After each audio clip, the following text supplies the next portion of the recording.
The main cards that we're wanting to try are these Jade Light Rangers, which I think are similar enough to Rogue Refiner that they may just be better than Rogue Refiner in tandem with the Winding Constrictor, and the Hedonist Climbs, which I think are actually absurdly good. I don't know if I want Veraska's Contempt or the Chupacabres in the main deck, so at the moment I'm running one of each.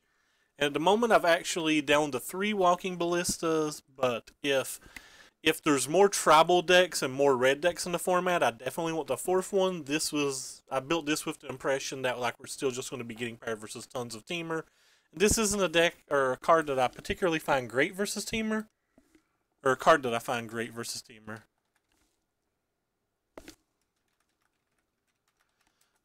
Also in the sideboard, instead of any type of Appetite or Naturalize, we're going to actually try the Thrashing Brontodon.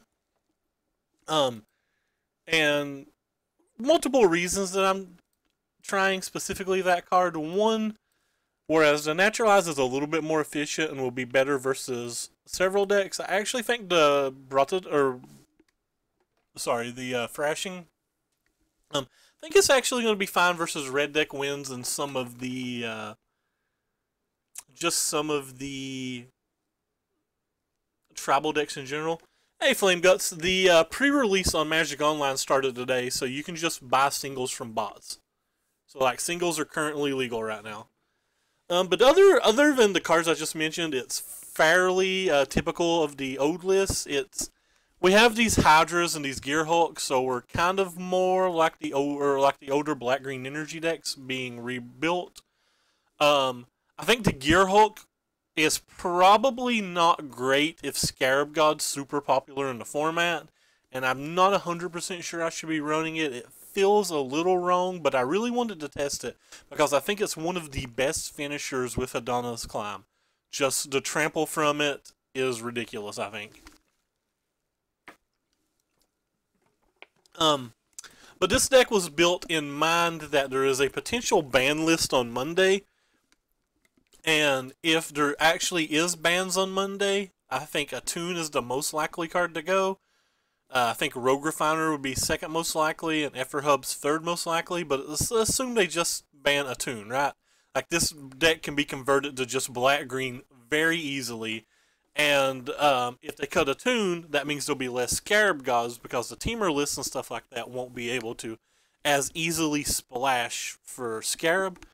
That being said, then the Gearhulk gets a lot stronger. But I'm not sold on the Gearhulk at the moment, but because it's so good with the climb, I really, really wanted to test it. Hey, Darth. Hey, Flame. Hey, Chris. What's up, man? But anyway, we're going to just jump right into a match and see how this works out. This is probably the most cards from a new set that I've played on day one in a while. Normally, I put very small changes, and I have 9 cards from the new set in this list, 10 cards of the new set in this list, which is a pretty large amount of cards. Man, if they do, this deck just gets stronger and stronger, I think, because those are some of the cards that's going to be hard for this deck to beat. I kind of feel like I need a 4th Blossoming Defense. In any Winding Constrictor deck, I kind of feel like I need a 4th Blossoming Defense, but I'm not 100% sure. I had to make some cuts somewhere. There's just too many cards. We can't keep a 1-land hand, which is pretty unfortunate because if you take any card out of this hand at random for like a botanical, a blooming marsh, like I think that hand is absurdly good. Yeah. First game. Anyway, so we'll have to mulligan. And we can keep this hand. This hand's actually still fine, though it's not great. So we'll go ahead and keep. I am going to keep a Fatal Push versus a blind opponent. There's a good enough chance that it's going to be very good. Is that the Flash Give Hexproof Merfolk? No, that is the Double Explore Merfolk. At least it better be, or I put the wrong card in my deck. Yeah, it's the Double Explore Merfolk. So I'm going to go ahead and lead off with the Walking Ballista.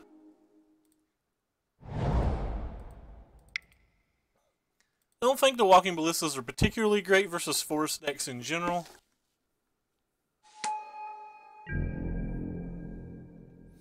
Yep, no, I agree with you. The Whirler's one of the better cards in that deck. So Reverse is just Teamer at this point.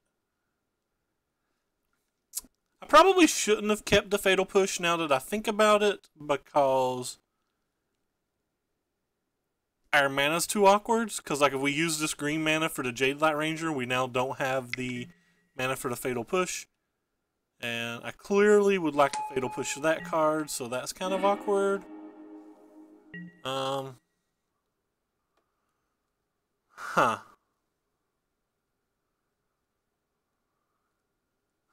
Could just play Hadana's Climb here. And put 2 counters on the Walking Ballista and kill the Servant. I think that is what I'm going to do.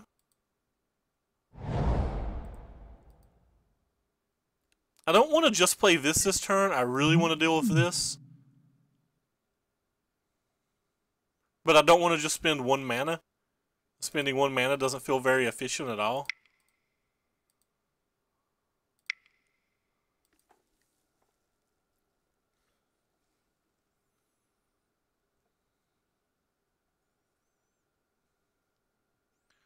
So I'd rather just get our enchantment on the board for later turns or whatever.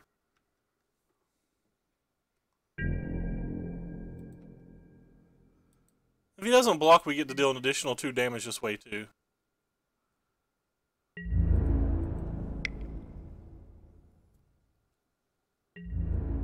I assume he'll block, because, you know, there's no reason not to.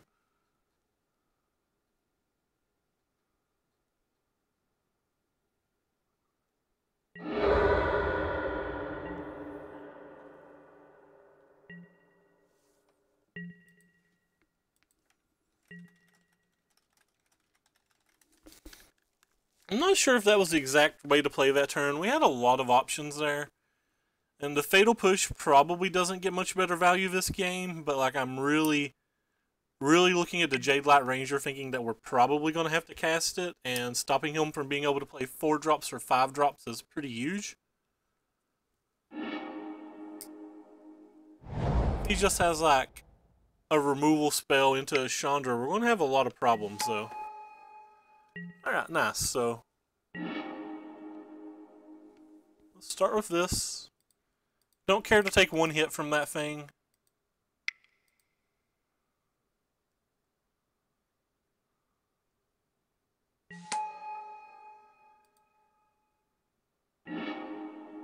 Alright, well we definitely don't want that, so we'll put that into the graveyard.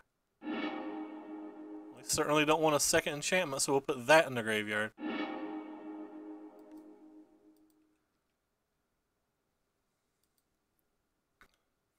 Unfortunately, Chandra and all his removal spells still kill this, but like I said, we've had a pretty medium draw, so like, we had to do the best we could here.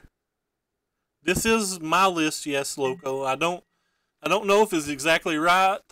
Some of the cards are cards that we're just wanting to test, like there's one Verasco, one frig, I can't say the name, Chupacabra. And, like, I don't know which one's better, so I've got one of each in my deck in terms of testing. Well, I can also, Blossoming Defense here, which is another one of the reasons that we were wanting to make this play. Now, we won't be able to protect it from, say, a Glorybringer next turn, but we did all that we could do. Not actually concerned a whole lot about this card. We get to attack for 10 at least.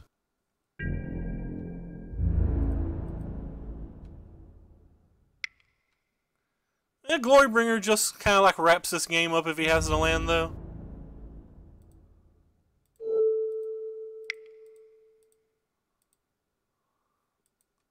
It doesn't wrap it up. I mean, obviously we have other draws, but you can see the power of this deck, right? Like, in theory, the deck has power. We just didn't draw the Cubs and the Winding Constrictors and stuff. We we mulliganed into like a pretty medium hand, and we drew multiple fatal pushes. But like we're still very much in the game. But that was a very nice turn. We wouldn't mind to have this Gearhulk back now. Now that we've drawn an extra land. Hopefully he goes all in here, but I assume that he won't. Oh wow, he's actually going to go all in versus a fatal push deck. This card is honestly exactly what we want in a spot like this.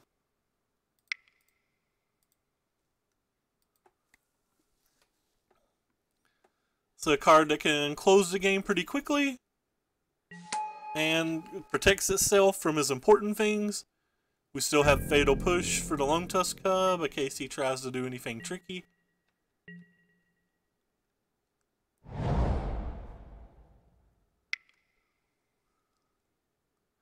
So what do you have here, opponent? Opponent has his own Bristling Hydra. His Bristling Hydra is obviously worse than our Bristling Hydra.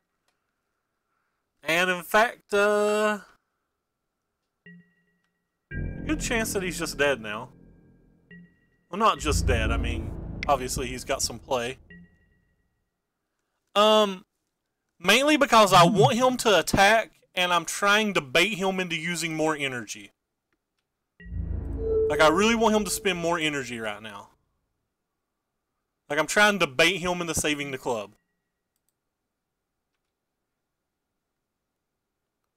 Because if he saves the cub, we win on board. So like now he can only play one Thopter, and now we can just win. And we had a second Fatal Push, and the Fatal Push doesn't get better anyway. So like even if he'd held up Negate, well, we have to be greedy when we're this far behind, right? Like we're really far behind, so we have to be greedy. I admit it is a greedy play. I'm not denying that. I'm just saying I feel like we have to be greedy when we're really far behind. So I was making the play that gave us a winning line. So now we'll attack with our 10-point flyer.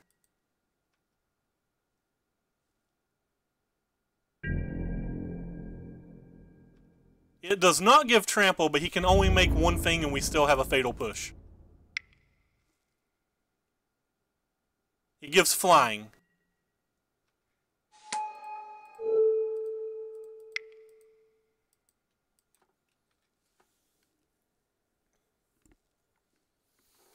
Alright. So we did our thing. The Hadon's Climb was absurdly good. Wow, our opponent actually showed us he had Scarab God, so that highly impacts how we get the sideboard.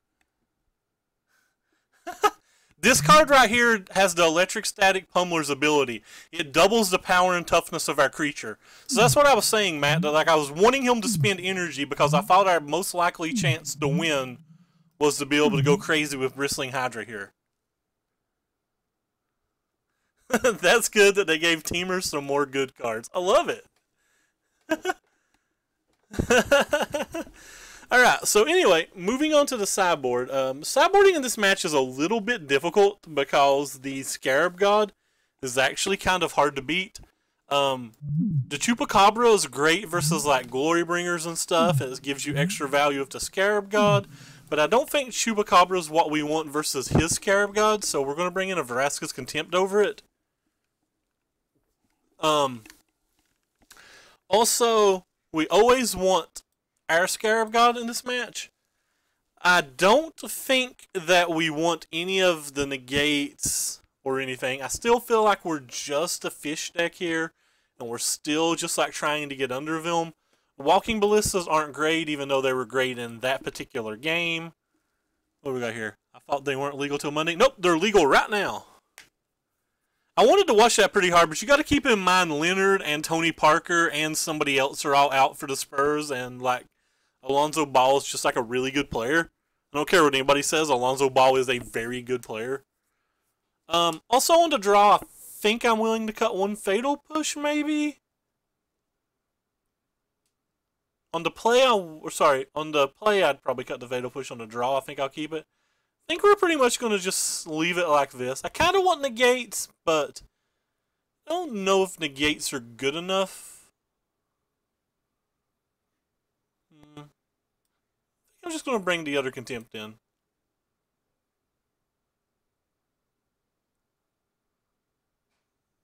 Yeah, I think I want this contempt. Sorry, I'm trying to read the chat too. Oh,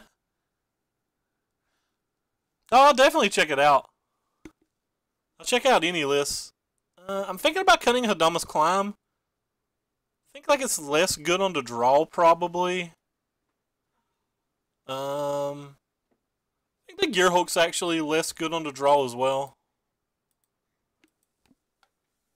Like, we're playing versus an Abrade Scarab God Vraska's Contempt deck, so just having this 5-mana enchantment doesn't seem great. Hey JJ, what's up, man? Alright, so this hand's pretty good. So we're going to keep this hand. I mean, obviously it has to be good. We have an attune, right?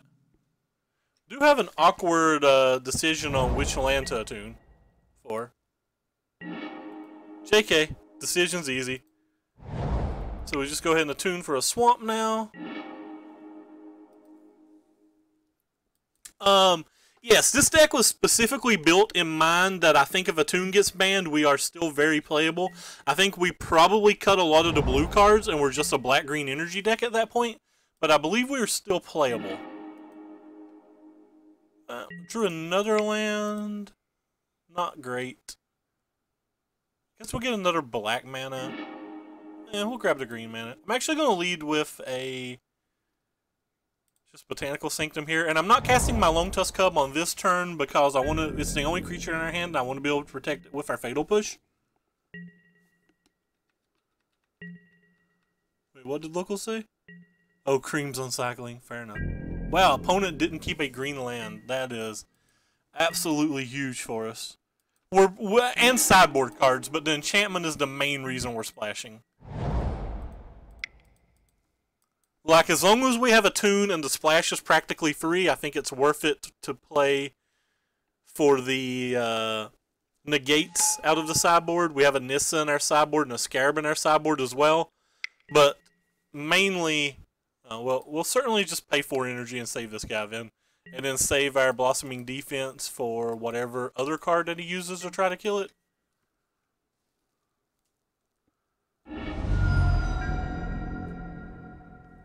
But yeah, I think this card's still. I think this deck's still playable. It obviously has some changes to it. I actually think this deck gets stronger if Attune's banned, believe it or not. Like, I think it gets considerably stronger. Because I believe one of the things that this deck's going to be bad versus is other Scarab decks. And I believe once you cut Attune from the format, it's hard for Teamer to splash for the 4th color. While this deck can just go down to 2 colors and be fine, or this deck could still splash for the widest of climbs. But that's kind of the theory behind this deck. It was built in mind that I do expect Attune to be banned Monday.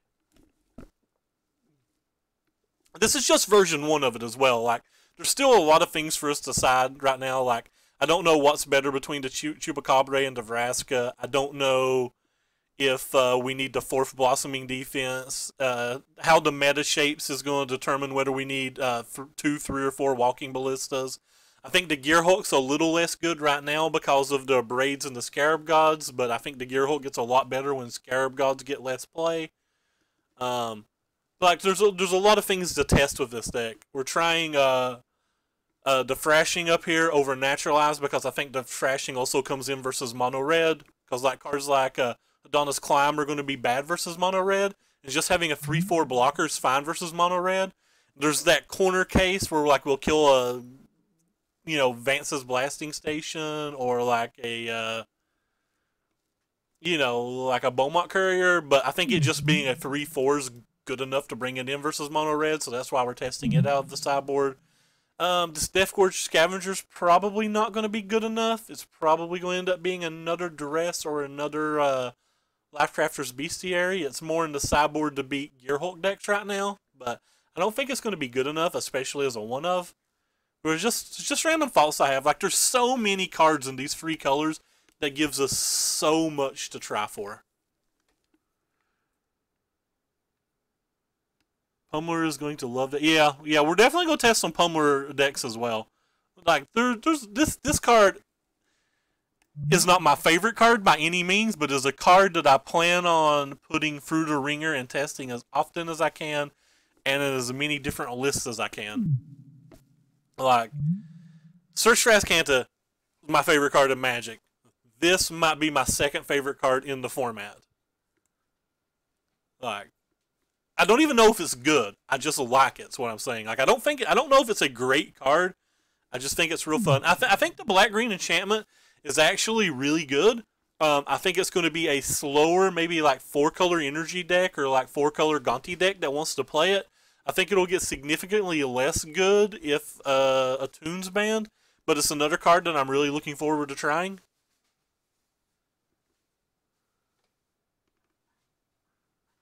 Yeah, you can post anything you want as long as it's not offensive or you know, like nothing racial, nothing insulting people's sexuality, nothing like that, but pretty much anything you want. Like, we'll check out anything. I'll even pull it up on the stream and talk about it in between the next 2 matches, if you want me to. That way the world abroad on YouTube can see what we're talking about. The world abroad. Alright, this hand's a little bit slow, but I think it's a keep. We're on the draw. We have enough black sources and enough tunes that we need 3 draw steps before we play this. And there's our new bay.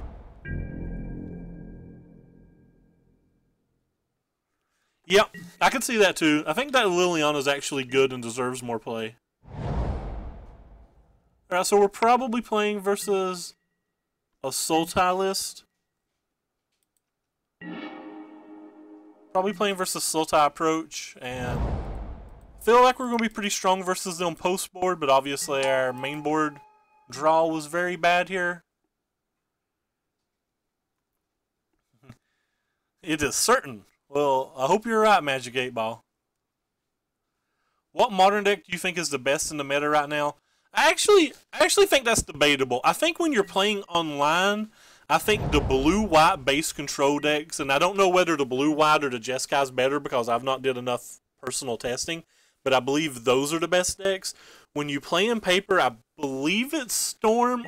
It could be Death Shadow, but I kind of feel like it's Storm.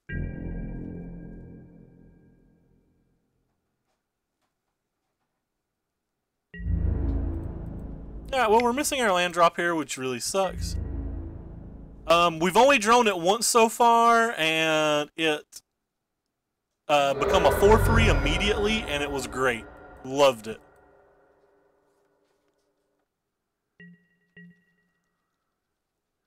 Well, was a big fan of it.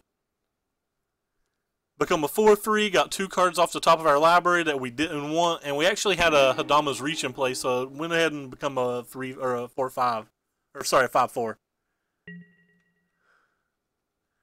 I'm actually kind of interested in building Lantern in Modern. I think it would just add to some interesting gameplay. Alright, lands. Still not a land. I guess we're going to attack with this Lone Tusk Cup every turn from now until ever. We are 22 land deck with 4 tunes, so you would think we would have hit a land by now. I didn't hate Scapeshift when I played it. I actually had some pretty decent success with it. If he cycled a Censor here, that means his hand is jam-packed and full of fun.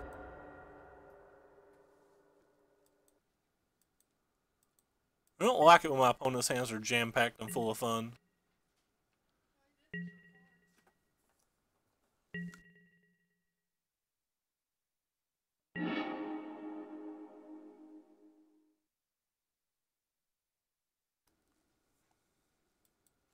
He is, in fact, the stream manager. I actually like Black-Green Tron a little bit more than Mono-Green. But I think all the Tron decks are very viable as well.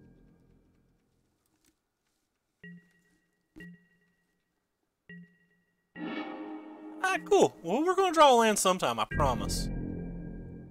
I don't know if it's going to matter when we draw it. Though in fairness, our opponent's not even showed us the second white source yet.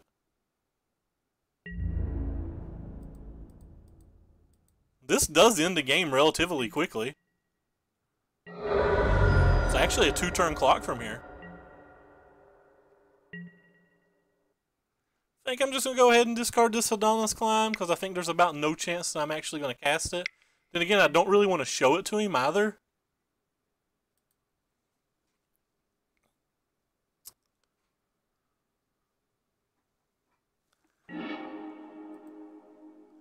We'll check out the list during sideboarding if we have time. I'll go ahead and pull it up so I don't lose it. Oh, whoops. I don't know what I did. I don't know what I clicked. Huh. Apparently I clicked nothing. Pop the donator back up. There we go. I mean, he could. Are we just gonna? We could just play one creature and win if he doesn't have anything. You never know. I think it's more likely that he's gonna cast a Gearhulk or something right now, but I mean, you do never know, right? Well, we're not casting that thing. All right, onward, little cub. So what are we looking at here? Looking at a smallpox deck.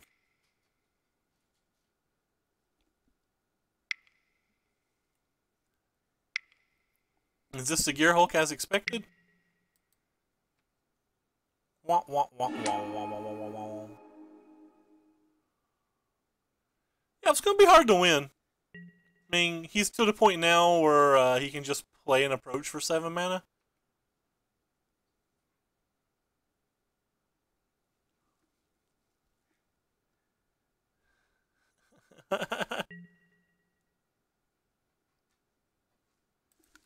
I like it. What new cards does it have? Myth Realized. I'll pull it up on stream here in a minute when the game's over. It's kind of an interesting list. I've not saw any lists like this.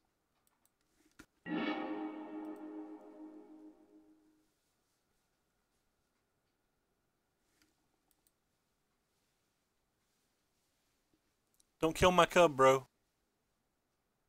You know you don't want to block. This would have been a good turn to draw our swamp. Well, at least we've killed it.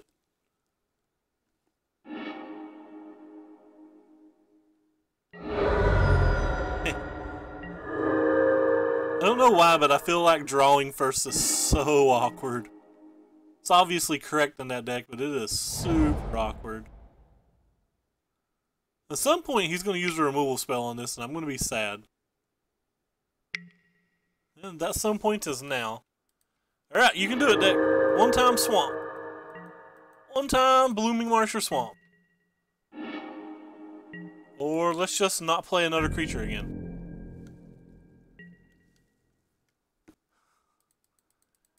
Now, you'd think by turn 7 we would have drawn a land. Got a feeling that at this point it is over skis.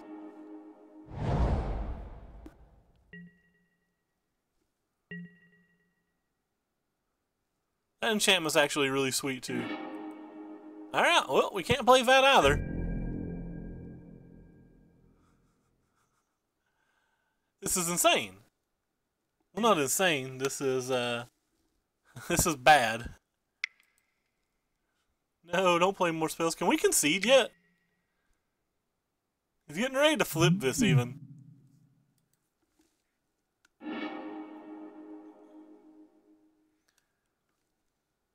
I'm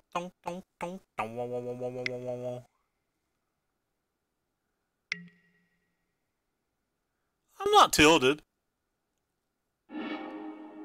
Double glimmer. So that's the 4th glimmer he's cast this game.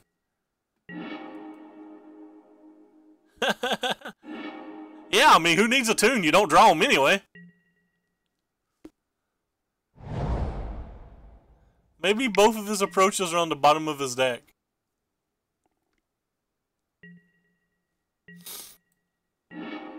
Oh boy. Play around Censor by playing this one. I assume at this point he has an Essence Scatter or something. No, just disallow. Alright. If he shows us an approach, we'll concede, but like he's not showed us one yet. We'll concede to Scarab as well.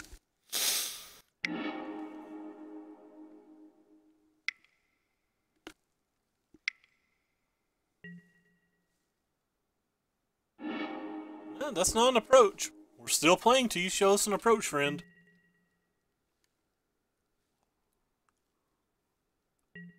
He didn't put it in his graveyard. That has to be approached then, right? Casting something main phase has to be approach. This could be Scarab. We died as Scarab just as well.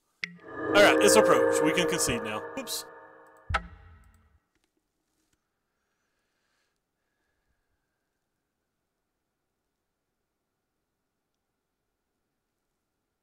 This done and give a damn is pretty obvious to pick up on. Alright, anyway, so we're going to lead with the negates. We actually want the Duresses, we want the Nissa, we want the Scarab as well. Maybe we want some Vraska's Contempts because I believe he'll also be on Scarab. He showed us Gearhulk, so we want this card as well. Cards that we definitely don't want. We definitely don't want this guy. So this guy's becoming closer and closer, just becoming a Vraska's Contempt. We definitely don't want any Fatal Pushes. We cut down to 2 Walking Ballistas, but we probably want some number of them. I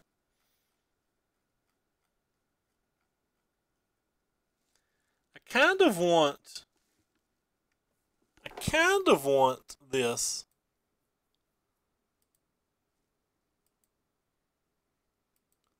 So that leaves us with 4 cards to cut, which we're just going to cut some of the slower cards. Thinking about cutting out of Kodama's Climbs. Feel like we really kind of play like a fish deck here. Like a very fish style deck. Actually, I'm just going to only leave 1 Vraska's Contempt in to give us at least an out to it, but like we don't want to draw them really.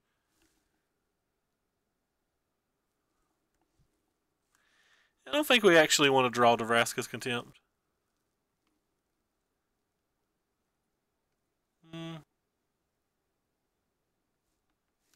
I'll leave 1 in, just in case. He has Regal Caracols as well.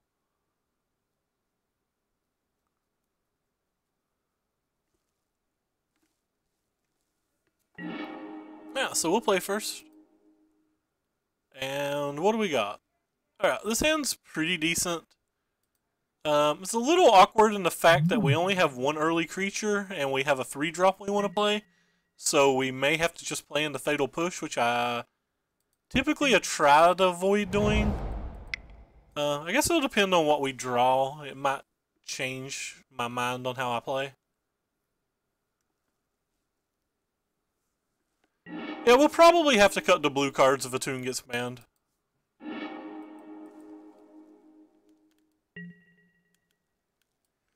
Anyway, here's the Smallpox deck for everybody. I forgot to pull it up during sideboarding.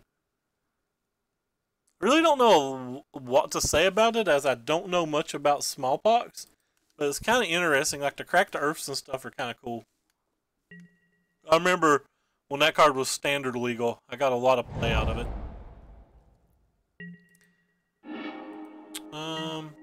Just gonna play this. I think the upside of playing it's pretty high, and he could have Essence Scatter, so like playing around a Fatal Push could just be playing into Essence Scatter.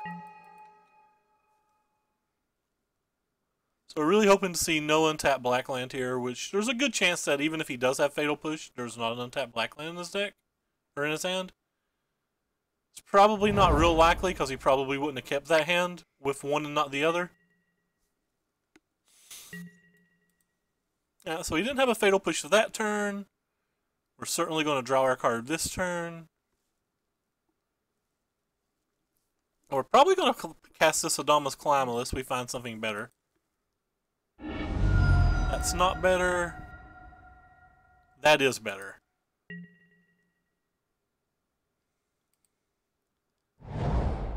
Yeah, I'm just going to cast a second Glint now.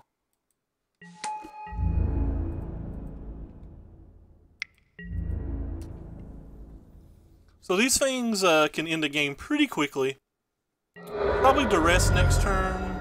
We may not, though. We may wait and see if we need to duress on a fatal push turn. Or sorry, on a settle to wreckage turn. We may just cast Sadama's Climb next turn. I don't know what we're going to play yet. All depends on... I mean, we're going to draw 2 cards. A lot of things could change. So, we'll play first. Or sorry, we'll draw first before we make a decision. Let's go ahead and yield to those. Oh, second duress, which means we're probably just casting duress this turn then? JK, we can do it all. So let's start with a duress.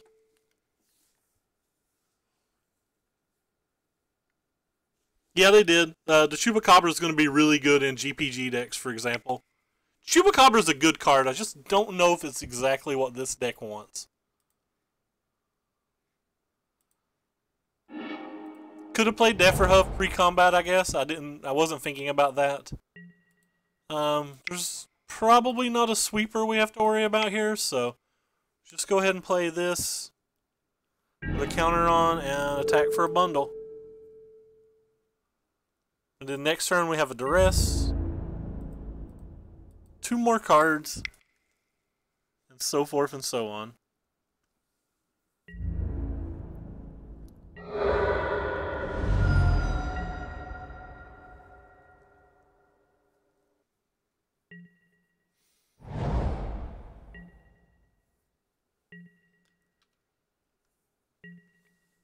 We'll draw our card.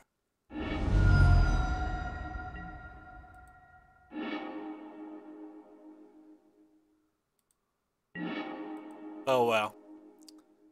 Well, everything's coming up array right now. So we'll go ahead and duress. I like it when things come up array.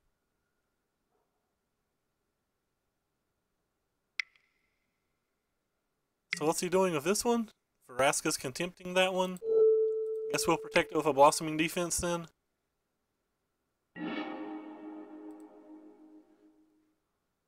So the duress will resolve, and we'll see whether he has any settles and or fumigates. And he does. So go ahead and pop that one. So we've got 1, 2, 5, 6. Don't. So 5, 7, 8 damage this turn. And then we'll have 1, 2. Got enough damage that I don't think I want to bother with it next turn either.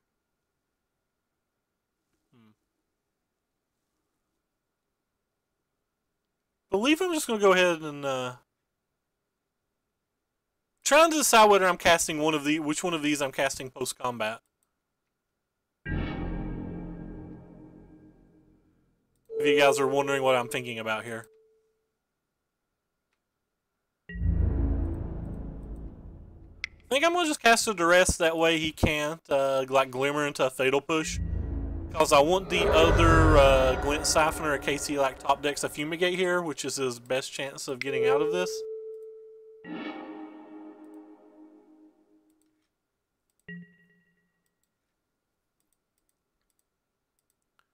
And he gets 2 draws at the Fumigate. And he could survive if he hits Fatal Push as well. That could have been wrong though, because now I'll give him a chance to draw Settle. Not super concerned with Settle though. Think we can beat just a Settle.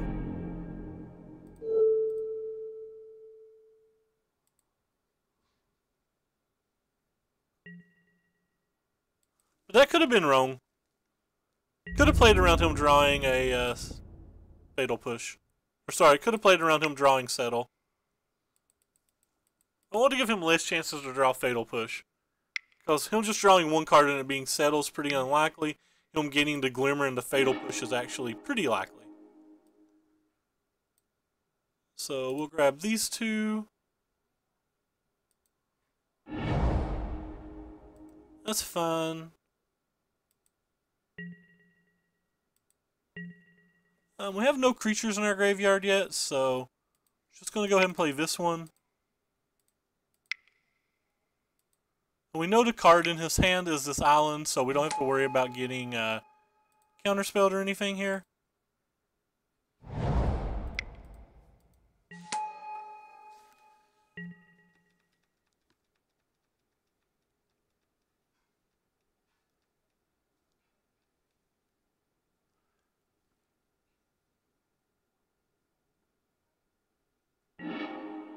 They put an approach in his graveyard. Approach didn't do anything for him.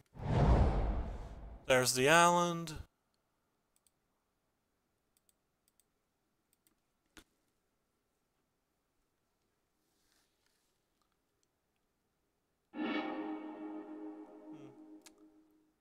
It's kind of... Yeah, Supreme Will. He drew really well in those turns. I could have played that duress differently. Maybe I should have played that duress differently. I'm not sure. I don't think I want to change anything from the play to the draw here. I think we're still just set up how I want to be set up. Go ahead and hit submit. Move into the next in the next game. Did Flame Guts ever post his list, or did he like fall asleep? Because I never noticed it if he posted it. Yeah, I've not noticed it if he posted it. So what do we got here? Alright, we'll keep this hand. It's pretty good. We'll get a force with this. So we'll keep. And we have our best card in the match. Well, our best creature in the match, I'll rephrase. Indio Glint Siphoner. Ooh, that's kind of an interesting one too. Especially with the climb.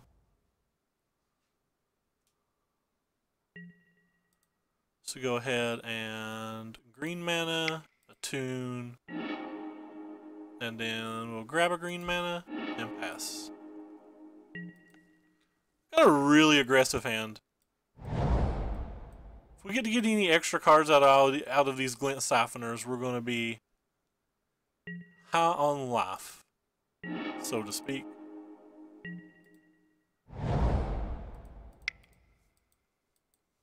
Go ahead and play a Glint. It's a good chance he gets censored, scattered, or fatal push. Like he's got up to 12 ways to stop a turn 2 Glint.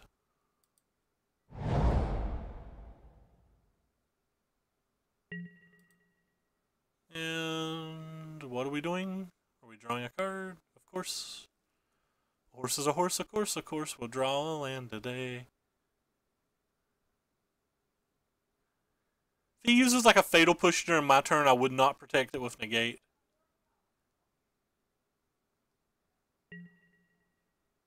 So we'll draw a card. That card's not particularly good for us. That card's actually kind of fine. We'll start by attacking for 2.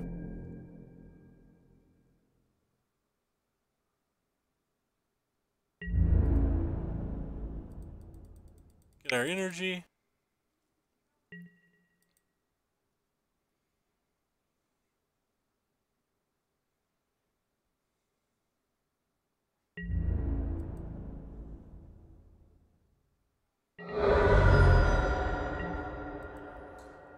Play our land first, just in case he's drawn Censor.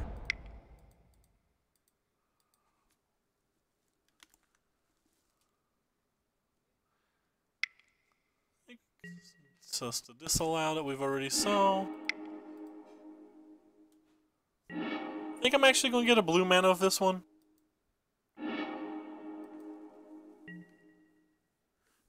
Game noises are on.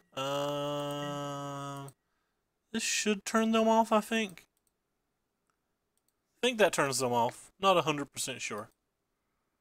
So go ahead and draw our card.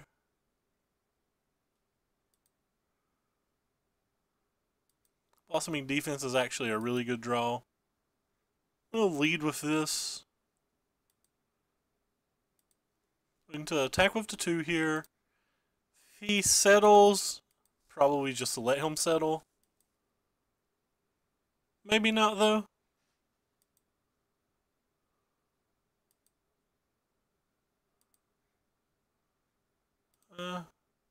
Could have played this one pre-combat, but if he'd cast Settled, if he had cast Settle, I planned on just playing Bristling Hydra.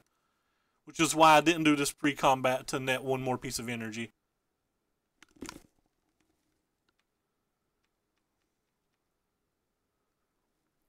So So I know that looks like a little weird and we lost a little value there, but it was like intentional.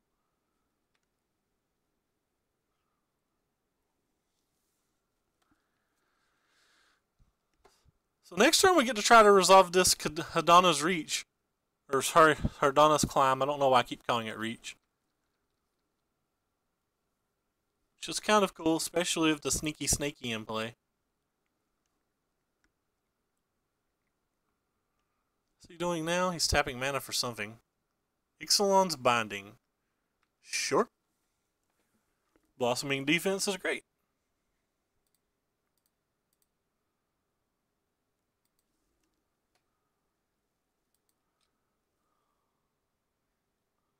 We'll certainly draw our card.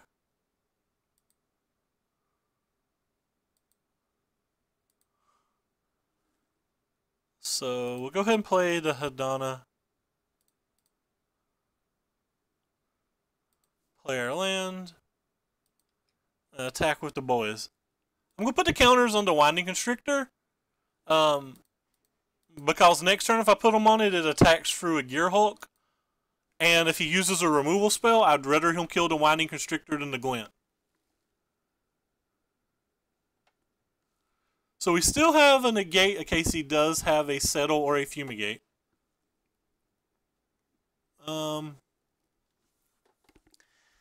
Think we let him have that?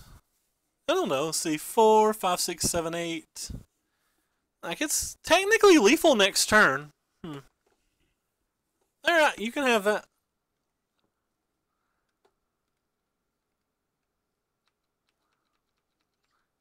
Might not should have let him have that. I'm not sure. I really feel like we need to get more mileage out of the negate than that. We've drawn a bunch of lands in a row.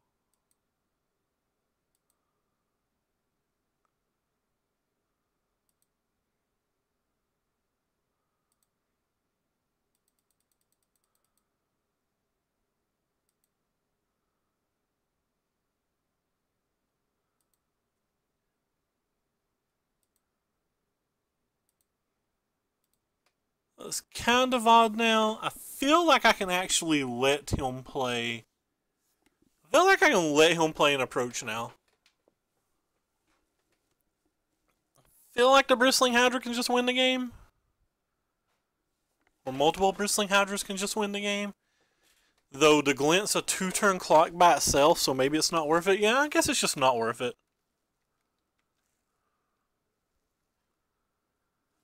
These Bristling Hydras are really underperforming here. Maybe we don't want them in the deck.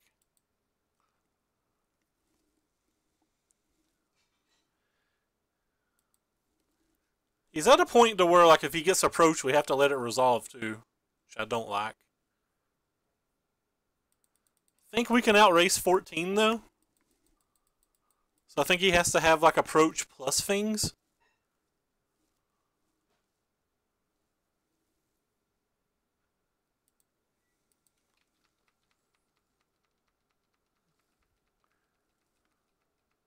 I could have, but if he just had settled a wreckage, like we fought for something and we could still just lose. I'm pretty picky about what I fight over. I kind of want anything that I fight over to be something that can win the game.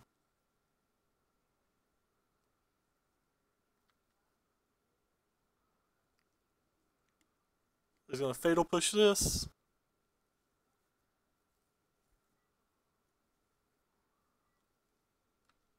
I think I'm actually fine protecting this one.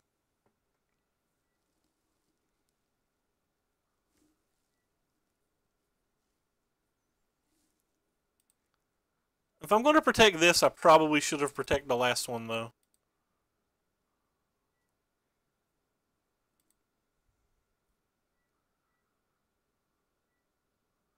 Yeah, if I'm going to protect that card, I probably should have protected the last one.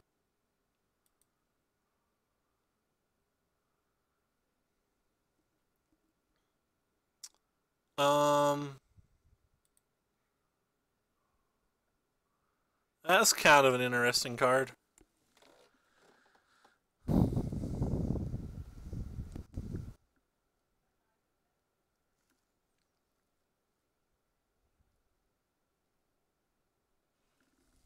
think I'm willing just to attack for 4 here. And then play the Hydra.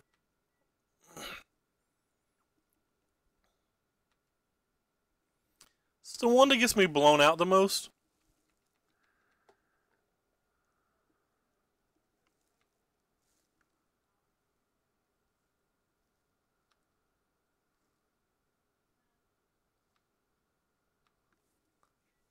So we'll go ahead and play this one. And he really needs a spell now. Have multiple lethal threats. Feels like he has to have something now.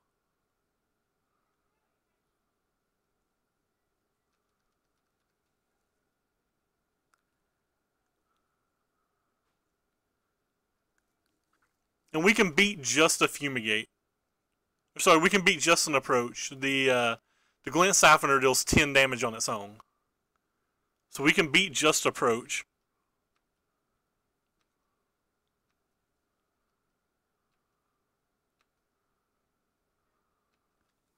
Alright, so let's start with this.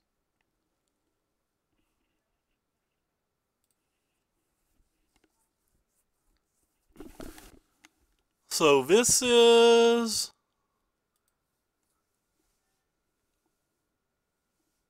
lethal if we go for it. Kind of think it's worth going for. I think there's enough things that wins if we go for it that we should. And if he has something like Settle or whatever, we can just repeat the play next turn? Oh wow, okay, so he has nothing. I think that was the right play.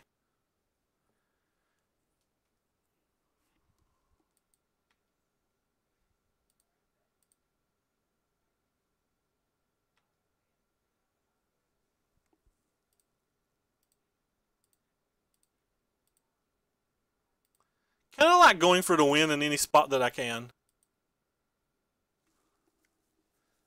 Hey, Mark Cornett, thank you so much for the $1. Highly appreciate it, man. Man, these Hadama climbs have been great. I don't know if that was the right play this turn. There's an argument that I should have just played Bristling Hydra, but like Bristling Hydra plays into Fumigate so hard, and if I'm playing around Fumigate and stuff on all the other turns, I feel like I'm priced in to continue playing around it that turn while we're putting up a chance to actually win the game. Anyway, so we're 2-0. We've played versus 2 real decks. Like, we've not played versus any trash yet. Got to keep going and see how it works out. Just comments that I think from our 2 matches so far. I feel like the Chupacabra should just be another Vraska's Contempt in the main deck, and I really want the 4th Blossoming Defense in the main deck. I'm not sure what to remove for the 4th Blossoming Defense yet, and I don't actually know if these Gearhawks are worth it yet. They've not felt like they're worth it so far, but we've in fairness not drawn one, and the games have been pretty easy anyway. So it's just comments as we're going so far, because like we're going to try to tune this deck and work on this deck a bit. I have a local PPTQ next week, and this is the deck that I'm clearly looking at to try to play.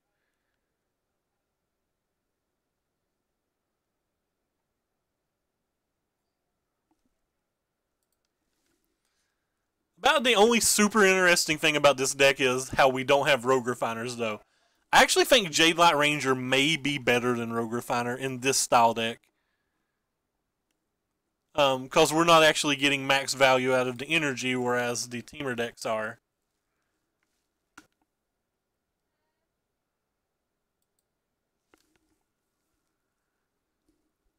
Good matchmaking, 2v2. So we'll play first, and another mana problem. No, more mana problems.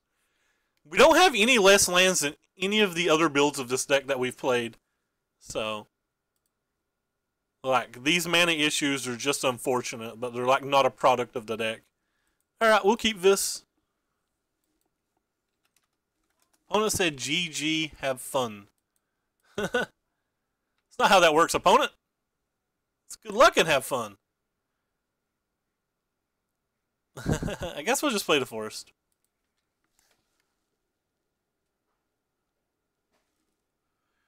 So our hand's obviously not great here, but, you know, it is what it is.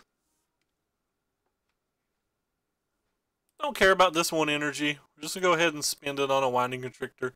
We get it back next turn when we play the Attune anyway.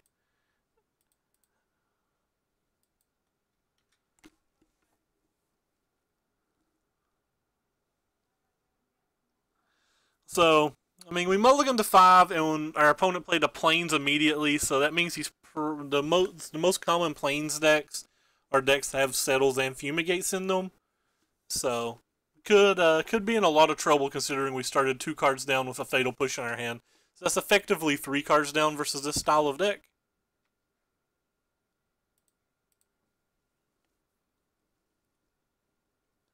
A decision on whether we're going to play around a Censor or not right now, and I don't think I'm going to. Like I said, I think we're far enough behind that I'm just going to gamble. He's got it, he's got it. The Red Elder Dino and an Enraged Clone Dino. That's actually pretty solid. Alright, well, we've got some beaters in play. If he whiffs on removal, like, these things can get the game done in like 4 or 5 turns. But, I mean, obviously, we don't have any other pressure, and he's got all the time in the world to deal with them. And it's our worst beaters. Like, Glint's better, Cub's better. Like, these are our worst threats.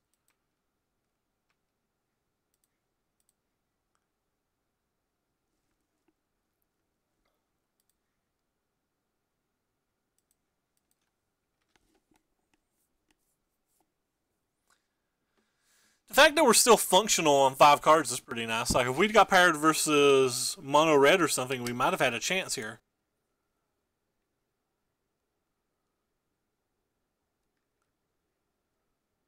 I'm not going to play around Settle to Wreckage. I'm still just going to bash for 4.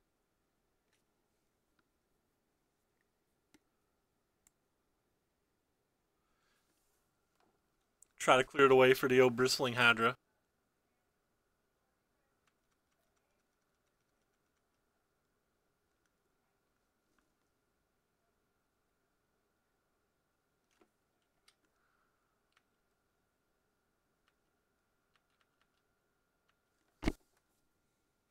Actually even protect one of these guys if we need to now. I will not cast the Bristling Hydra if he doesn't play anything here.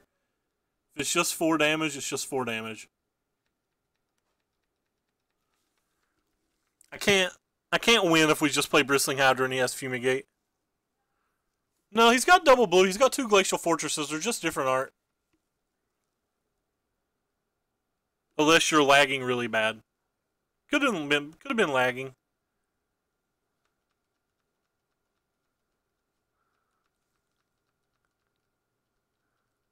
Or not lagging, but like, I don't know if you're watching on a cell phone or whatever.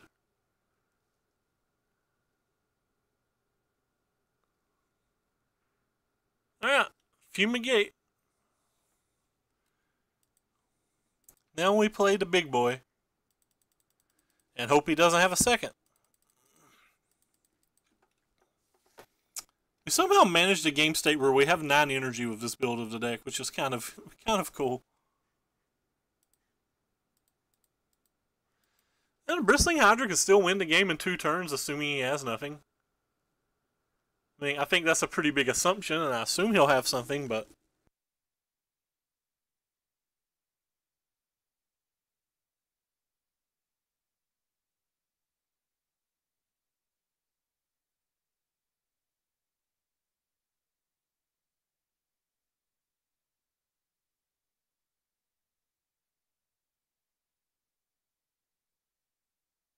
Alright, so, I mean, we're just gonna keep doing our thing. I actually feel like I am gonna go ahead and put, at least 1 point of damage extra here. I think that's all I'm gonna do. Actually, I'm gonna do 2. If he has Settle, we pretty much just lose, so.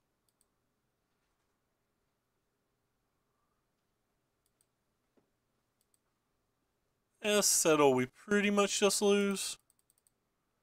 Go ahead and play this too. It's something that we can throw at him. If he has Fumigate, it's not that big of a deal.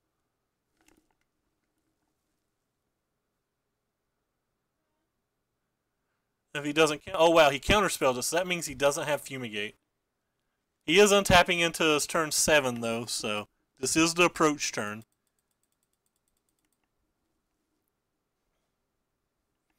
Even if it's an approach turn, we still can win in 2 attack steps.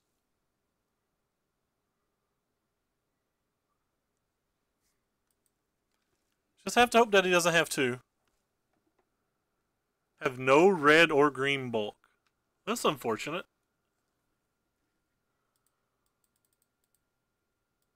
If he's got a second approach, there's literally nothing we can do about it. Just going to attack for 6 here.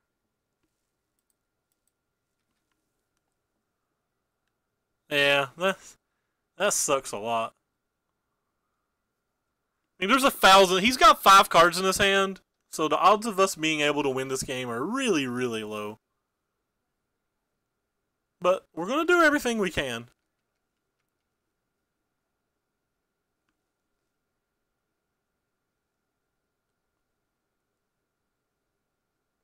I feel like he drew that card, or that disallow was very awkward.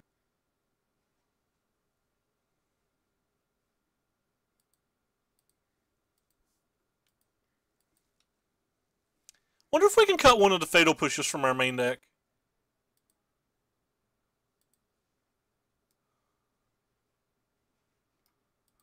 Yeah, we'll play our 2-2. 2-2 still wins in 2 turns from where we're at. Really want to beat our opponent with our Beast Horror. I really dislike the art on this card. Is this a disallow? Alright. So we know his approach is 5 cards down, so any Glimmer, any Rivulet, any Supreme Will lets him draw approach on the very next turn. So the ball's in his court at the moment.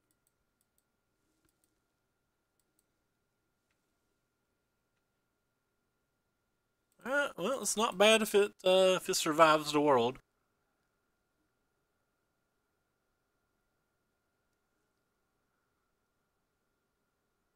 A third disallow?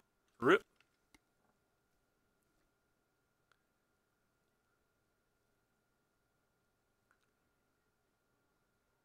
So now it's 3 cards down. After his draw step, that is. He's getting closer and closer to just knowing he wins.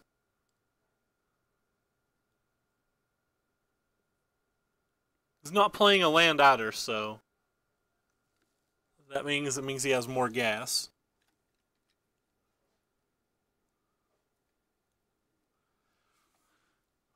Rip. That's a good one. Okay.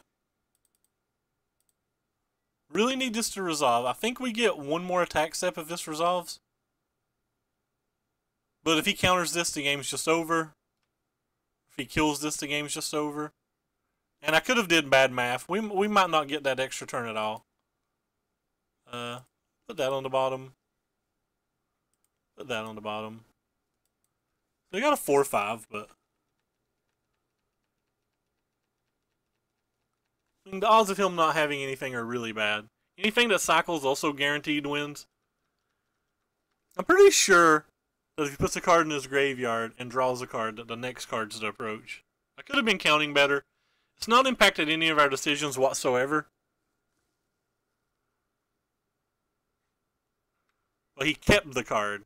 That's actually scary. If he kept the card, it means it pretty much has to be like Fumigate or something. Or it could just be another approach. He could have just drawn the approach for the turn. Yeah, he just drew an approach, but that wasn't that approach, so it's just his extra approach. I have to take a quick step AFK. I'll be right back, guys. I am very, very sorry. I'll probably do the sideboarding first, but I have to go in the other room. We apparently have a new microwave that I have to be taught how to use. Not like I'm not going to be able to figure out a microwave on my own. But whatever. I will let people harp at me if they want. I'm a nice guy like that, yo. Whoops. Chupacabra. So I'm going to sideboard this the same way I did last time. I'm going to take these in and these out. It felt pretty good last game. Alright, so I'll be right back in under 2 minutes.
Sorry guys, I'm back. Apparently we had bought a black microwave, but the one they sent us is silver, so the parental figures aren't happy. Didn't I just sideboard that out?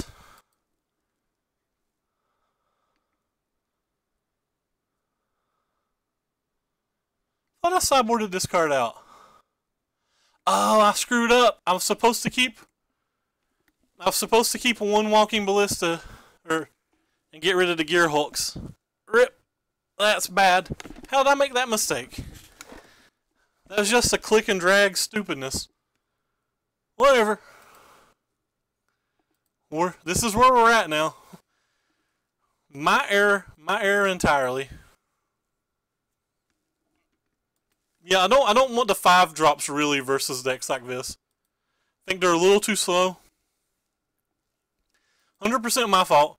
I'm gonna go ahead and lead with the swamp. That way I can lead with or play Effort Hub on the following turn and still play Glint Siphoner and draw a card. Though this was a play mistake. I should have played Effort Hub on turn 1 in case I drew a turn 2 Blooming Marsh. So that was poor sequencing by me. I should have 100% played the hub on 1.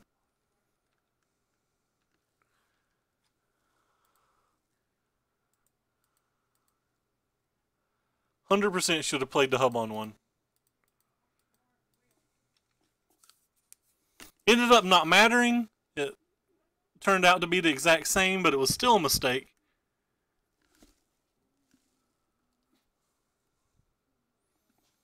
So we get to see if he's going to let us draw our card. Nice. And being able to draw cards is fun. It's a good card to draw too. Alright. So attack.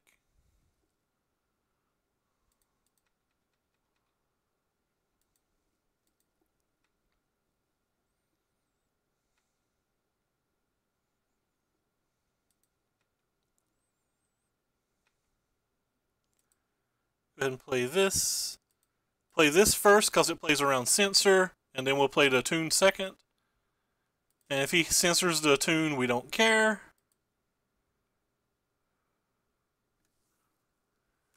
We have no double black in the deck that we actually care about casting, so I'm going to go ahead and grab the island.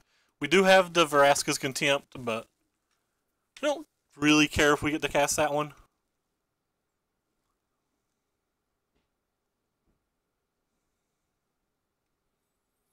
Huh, he cycled a cast out. That indicates to me that he has a Settled Wreckage in his hand.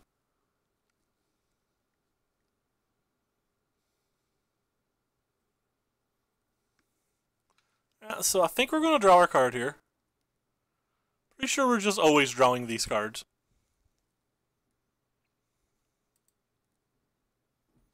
Jadelight Ranger. And another Hadamas. Alright, so what is the correct play? Probably just going to play the Bristling Hydra, but I may play the Jadelight Ranger. I'm definitely going to attack before I make a decision, though. Whether he uses, you know, a couple of Fatal Pushes or the card that kills an attacking creature, stuff like that could affect this decision.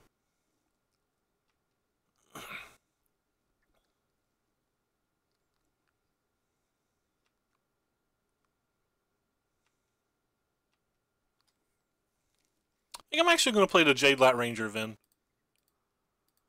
I like the idea of the Jadelight Ranger because it might help us find a negate or duress to play around Settle. I'm pretty well dumping almost every card that's not a duress or thingy, or duress or negate at that point. So my deck's black, white bears, or Prey I top deck Mana 9. That's a pretty rough spot to be in.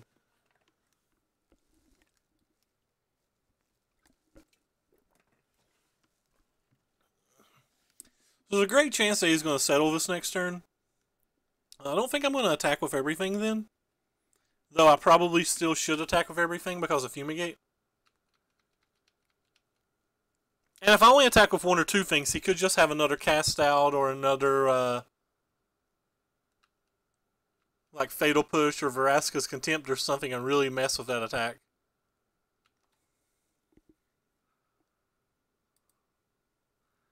Really would like to draw a sideboard card. Alright, there we go. There's the sideboard card that we've been dreaming about drawing. So we're definitely going to start with it.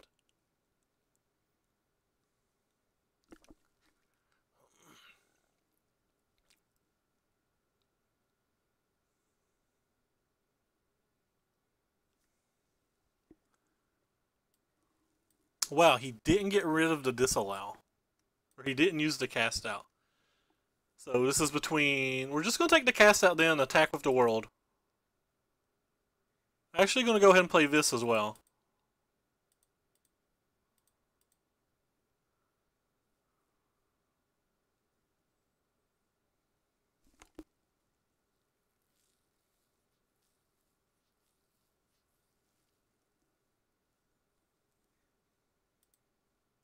Surprised he didn't use this cast out here. I think I really would have.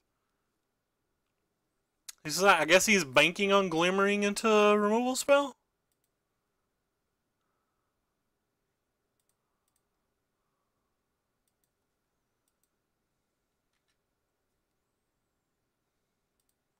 I'm gonna put it on the glint here because you could just play Scarab God or something next turn. This is the one that we can guarantee pass damage on.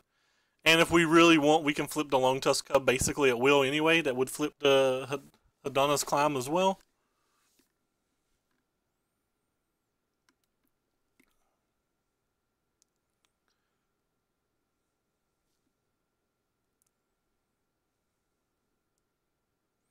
It's 9 damage that puts him down to 2, though. Or sorry, puts him down to 5. I'm good at math, Ray. Good at math. You do that math. So basically, we really want to see a bottom here. Bottom, and you can do it, deck.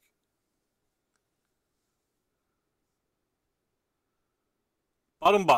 Alright, so that's step 1. Let's see, he played this.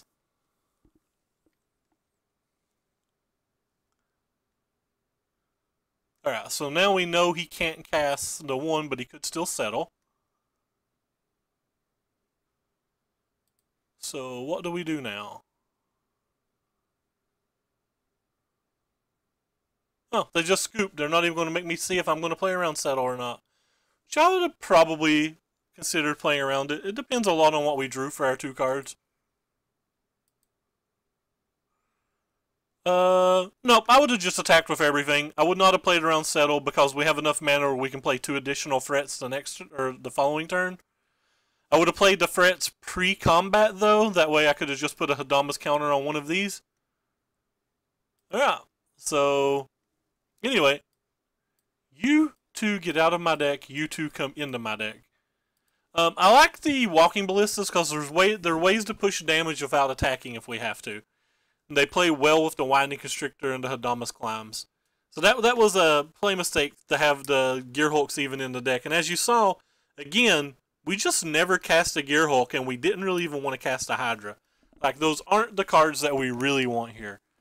That being said, since he showed me Gearhulks and Scarab Gods, I think I'm going to bring in at least one more Vraska's Contempt. I think the Hydras are pretty mediocre to begin with. In this particular match, I have so many Hydras because I think they're good versus Teamer and Red deck. What do we got? We have a great hand. I have to draw some of our sideboard cards, but we have all of our main deck cards that we could ever want. We'll keep. Opponent's already mulliganed. It's kind of interesting. What do you guys think's better between playing Glint and Long Tusk Cub on turn 1? Or sorry, turn 2.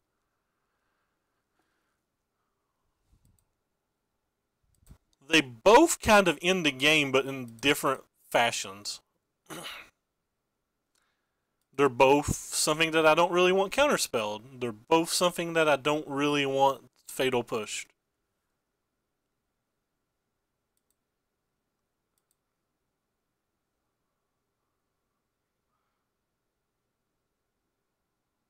think I kind of want to play the cub. I think it's the one that I care if it dies the most, the least.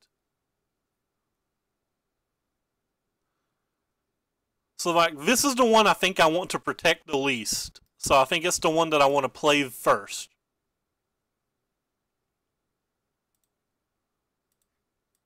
Now, I'm assuming there's a good chance that the first one I play gets either Essence Scattered, Fatal Pushed, or Censored. So I think I want to play the weaker one first. And I believe this is the weaker of the two. Turns out I could have just been really wrong. Since apparently he didn't have anything.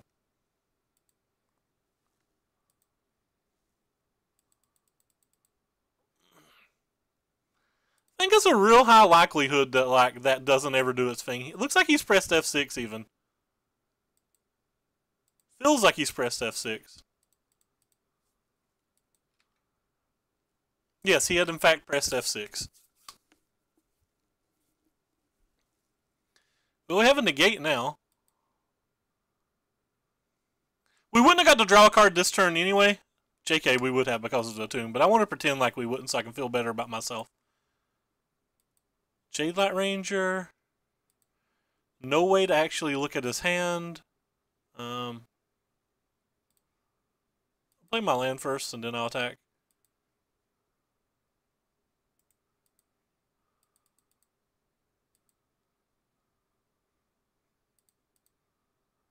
Just gonna go all in. Like he's already feels like he doesn't have anything.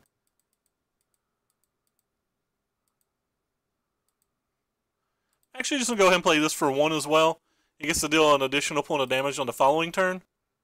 So next turn we're attacking for 4, 5, 6, 7, 8, and then we can pump that for 9, and then remove the 2 counters for an 11. So technically we have an 11-point attack for next turn.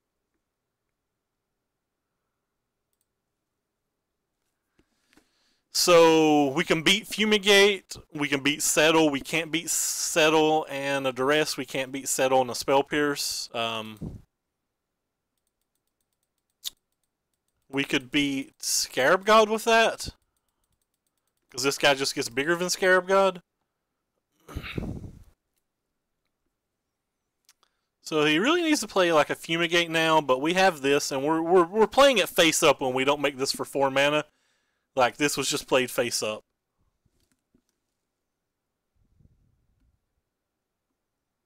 Oh, it's Regal Caracal. Well, this card's actually really good versus that as well. Okay. Regal Caracal changes some things.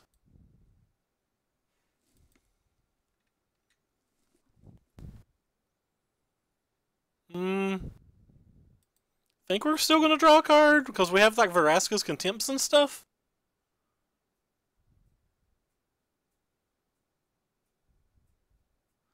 I don't think I care about that energy. Oh, there's a sneakity snakety.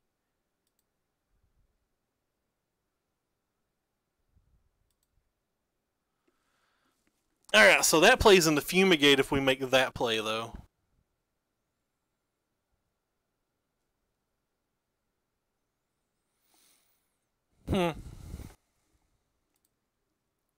Do I want to play into Fumigate? Or do I just not care?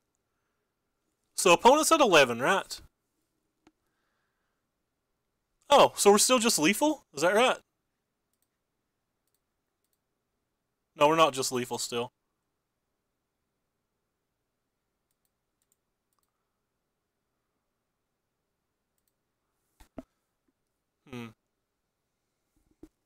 Think I'm going to play the Hadamas Climb and flip it.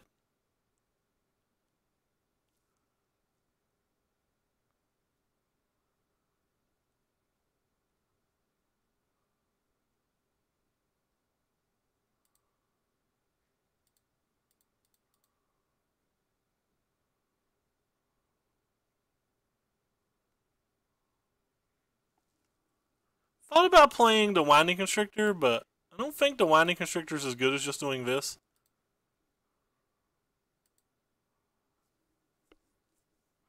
We can always play the Winding Constrictor next turn.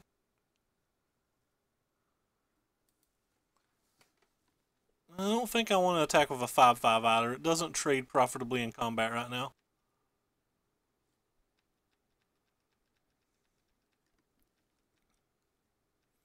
Not sure I played this turn particularly well.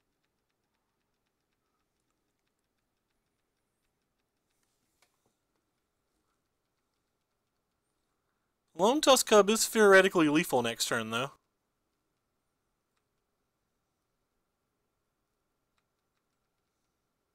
So he may have to just send a cat into game 2.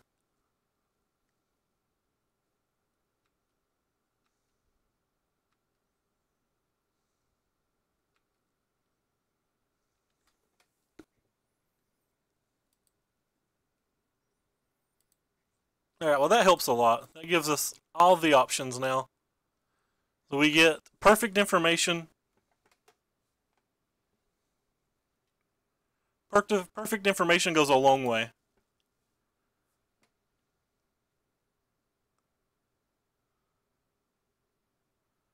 think I should have played a land pre-combat. Or pre-duress. So controller pays 3? I'm just not going to pay that 3.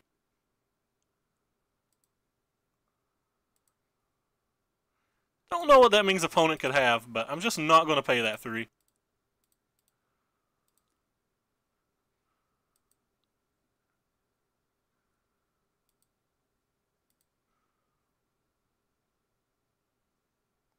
Try to attack for 10 flying.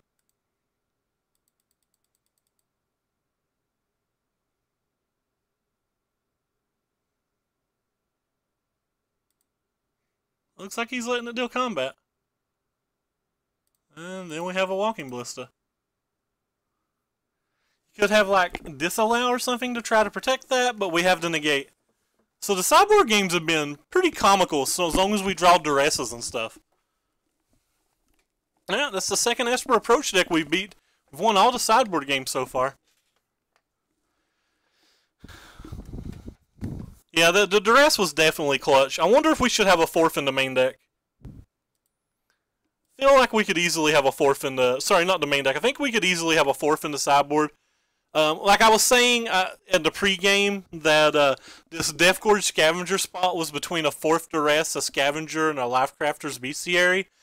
And I went with the Scavenger because I think that there will be a few random decks, like that enchantment deck and stuff, that might be able to play out of the graveyard a little bit. But I kind of steered away from the Lifecrafter's Bestiary because I don't think we want to play super late games of this deck.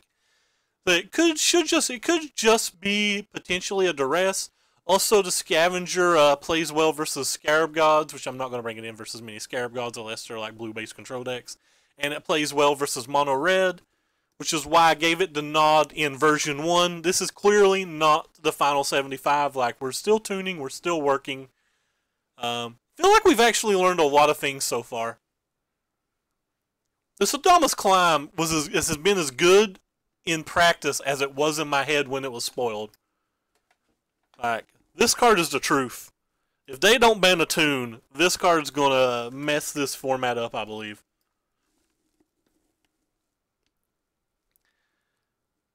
Well, not mess the format up. That's a bad way to say it. But I mean, I think it's going to be a relevant card in the format. How about that?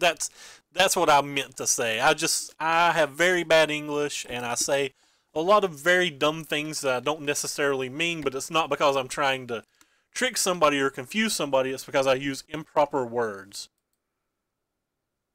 Anyway, so we'll go ahead and join and see if we can get the 4 points. Or, you know, the 4th win.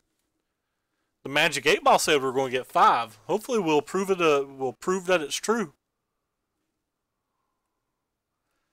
Alright, we will play first. This hand is Gas Money. This hand's actually great. Obviously we want more lands, but I can't really complain about a hand this powerful. These Gearhulks just have not been fantastic, but we've also not been drawing them, so who knows? This is another blue-white deck. I think I'm just going to slam the Gearhulk here, or sorry, slam the Cub here. A, we don't have enough energy for the siphoner yet anyway, and B, if the Cubs go unchecked on the play, they're actually one of the ways to win the games very quickly. I might just play the other Cub as well. Less likely to play the other Cub now that he showed us that he's also got Black Man in his deck. It's not 100% that I won't, but I'm less likely to now. Likely to just try to draw cards and present threats every turn. He didn't show us a Fatal Push, so... I really don't know which one of these I want to play. I think I'm going to play the Cub. I think we have to play more than that when we play Pummelers. I think we have to play the full lot of protection spells and stuff. And probably to trample things as well, because you don't always get to flip Hadama.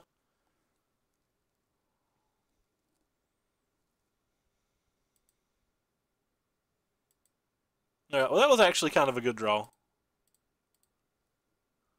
Hadama, Hadama, Hadama, a diddle diddle rama.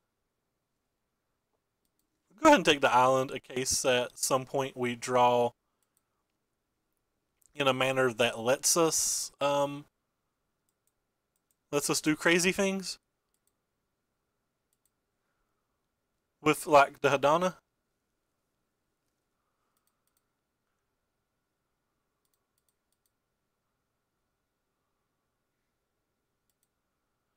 It's a lot of damage.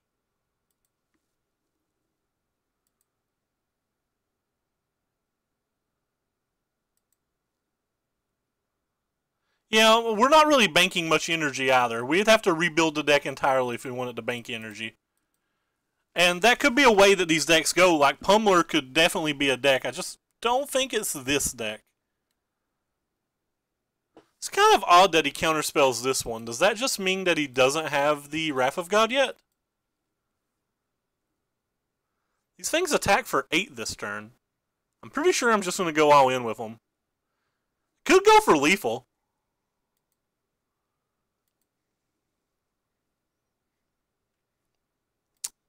I like the idea of trying to go for lethal.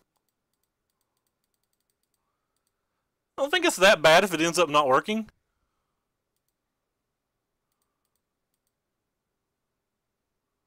Actually, I think that's real bad. It plays around Fumigate better.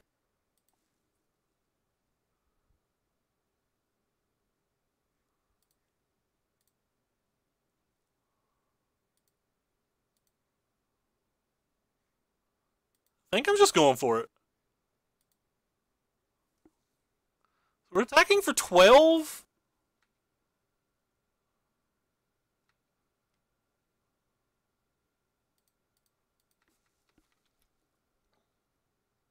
It's a good chance that he has Settle here.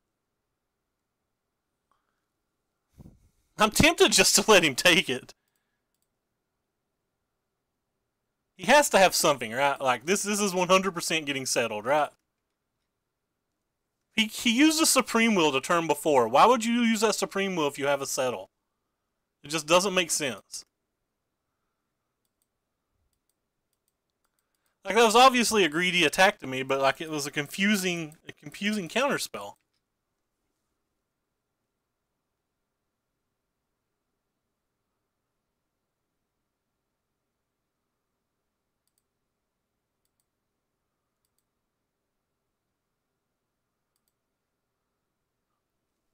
And not going for it just plays into Fumigate as well.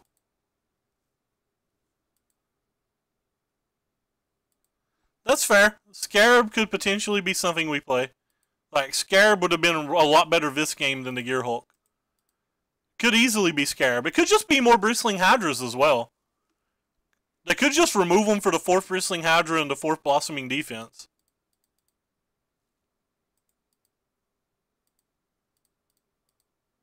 Or maybe the 4th Blossoming Defense and the 4th Winding Constrictor.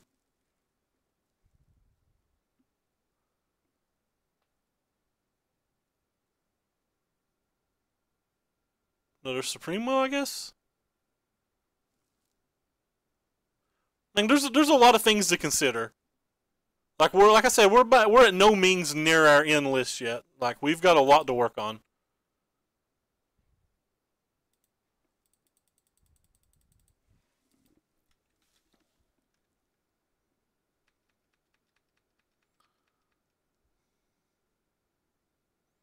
So this is the fumigate. So it doesn't matter how we played that one turn. The end result would have been the same. And that's him taking a massive advantage. Because they're just super favored game one. There's not a whole lot you can do versus on game one.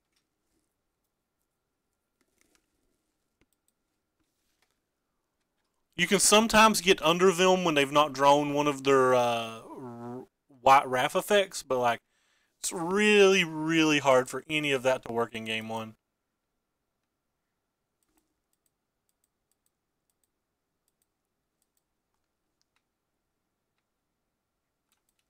That card's not helpful.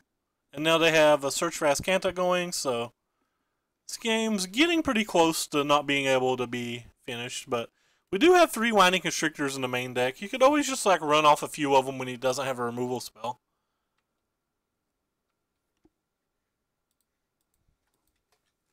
Keep playing our land because of the windings.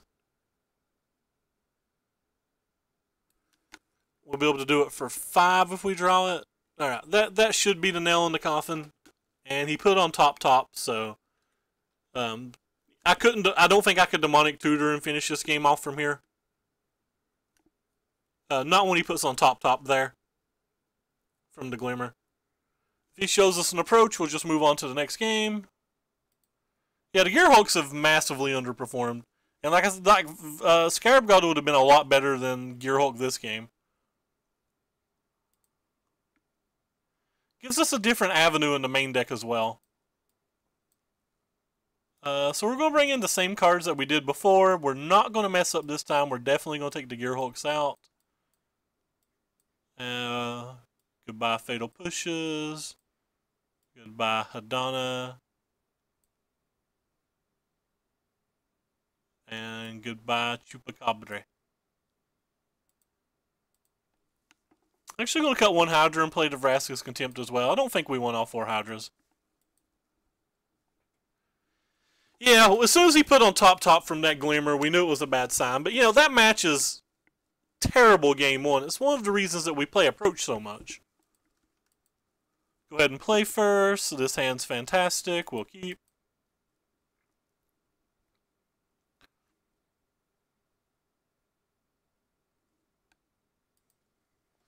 Oh, lead with the Forest.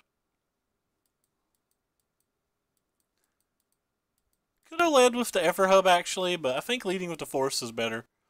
Leading with the Everhub was correct, because if we drew a Black Source, we would have probably wanted to play the Siphoner. So, already made a misplay. It's the same misplay we made the other game too. Like, I'm not learning from my mistakes. Look, we didn't draw anything, so like it didn't change anything, but like it very well could have changed something.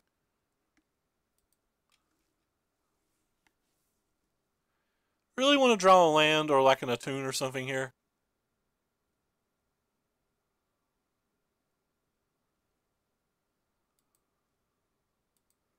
There is our land. So we have the option between this guy and this guy now. I think I'm going to go with this guy to start.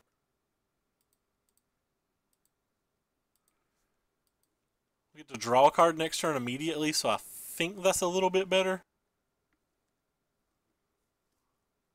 I feel like we just want to draw a card every time we can now. For practically the rest of the game.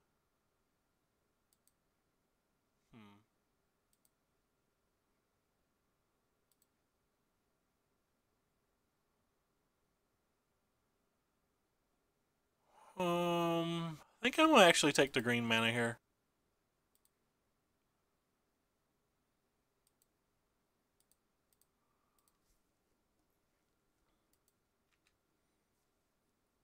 I assume he's counterspelling whatever we play this turn.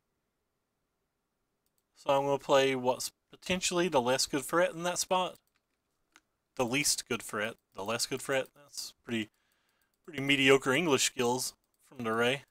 You're welcome, team. Mediocre English skills. Engage. What's he got now?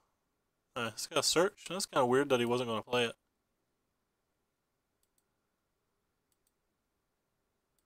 Alright, so now we actually have an actual option. I think we're going to go ahead and play the Jade Light Ranger.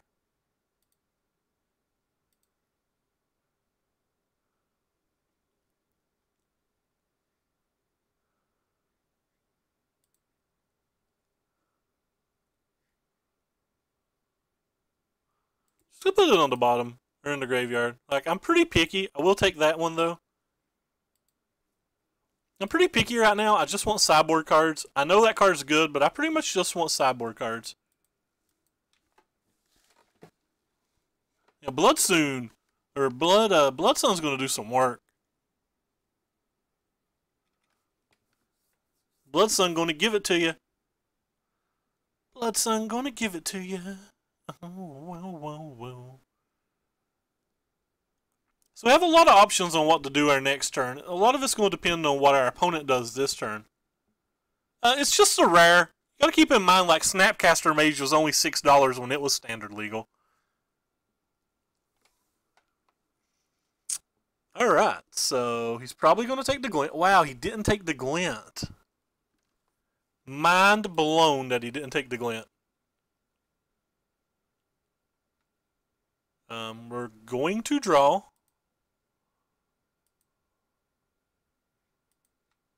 So we get to just do everything this turn, right?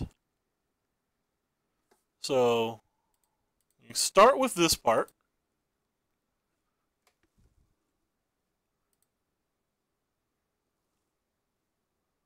Second with that part.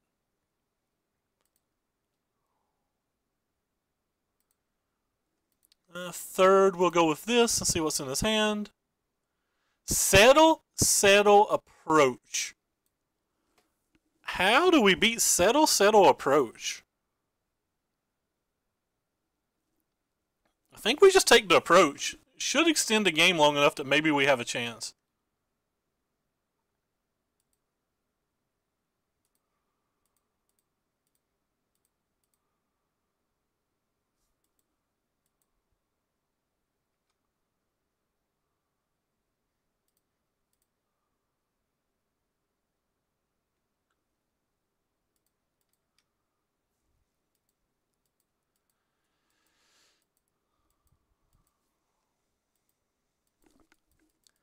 Think we can pull this off?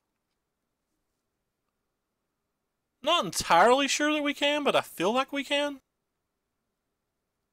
He kept, which is scary. Okay, it was just a land. So that means we know it's settle, settle. We're definitely drawing here. A tune. Tune's actually not as bad as one might would think in this spot. Go ahead and grab another land. Play a land. We're going to play this first. Probably not attacking with anything.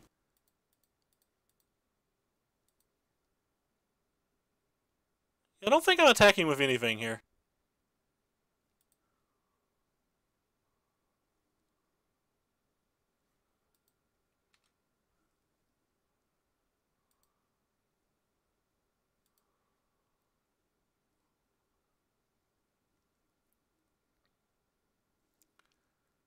Kind of want to attack with this, but I think it's wrong to.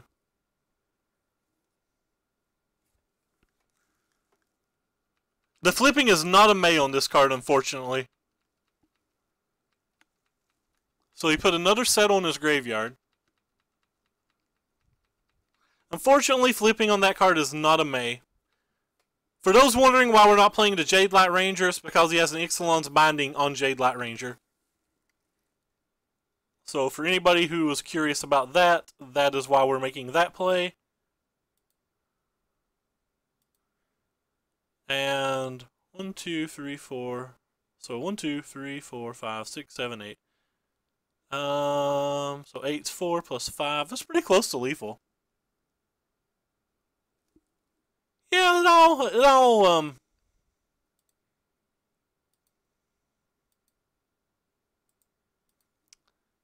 can we make this lethal anyhow? Oh, let me do some random math. So if we spend 3 and we play this, it flips, makes that 8. So we get that land back, and then we have 1, 2, 3, 4, 5, 6. So that's enough to win, right?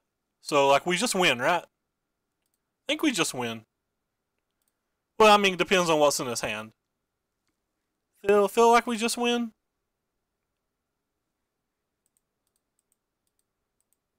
Pumping to the Stillion, so we have 1, 2, 3, 4. 1, 2, 3, 4. We just, we can only make it 10. This doesn't put counters on it, just increases the power. But if we spend 3 and play this, then this becomes an 8, and we have 6 mana to play this for 3, so 4, so that's exactly 12.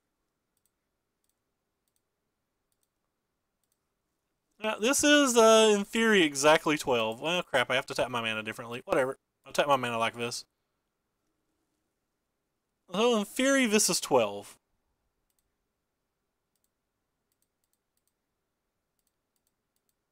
I messed up. Oh my god, because I didn't untap my mana. Oh god. Tilt.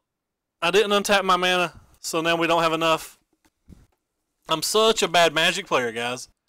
I'm like absolutely trash.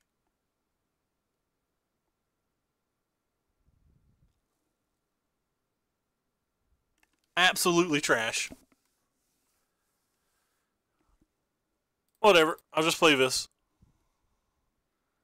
Absolutely trash. Deserve to lose at all times.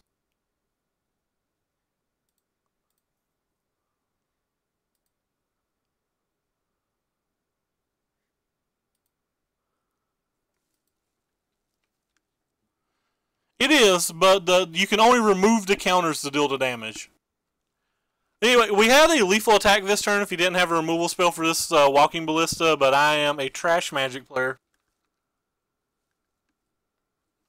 During his upkeep, I'm going to go ahead and pump this. Actually, I'm not. I'm going to make him potentially play around negate or whatever. Oh gosh, I'm so tilting that I played that bad. I think there's a good chance that it doesn't matter. But that doesn't mean it wasn't a mistake. There's a very good chance that it doesn't matter. That's 10.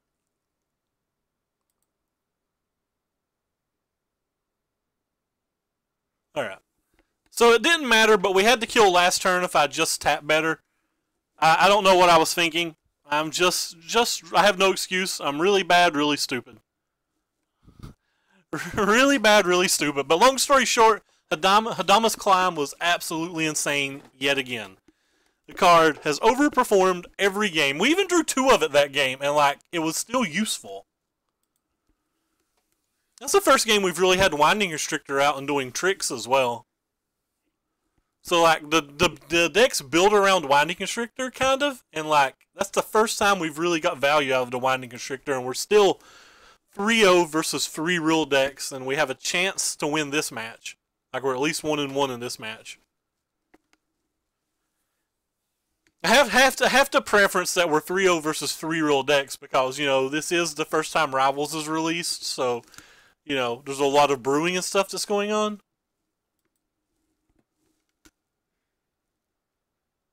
Oh, by the way, thank you for following Camille and NecroDoc. I'm sorry that I didn't notice it before. I'm not very bright. Yeah, Hadana's Climb. This is this one. E-Price. No. You spelled it right. That's just weird. That's just weird. It cost about it cost me I think $1.17. I think I spent $17 finishing up this list. The Jade Light Rangers were like $4.30 or something, but the Hadana's Reaches weren't very much.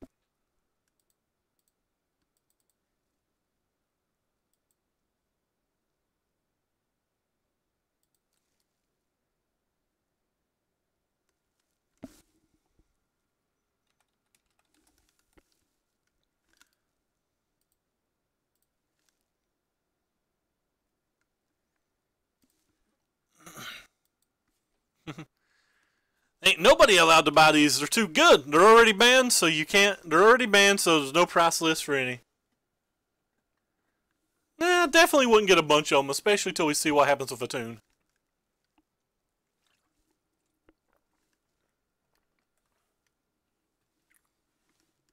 Alright. Important game. Keeps the 5-0 dream alive if we get it. I have my hand covering. I have my physical hand covering where my hand will pop up on Moto because I love slow rowing things. I just love slow rowing things. The opponent kept their hand, and I look at our hand and see that we have a lot of powerful spells and no mana.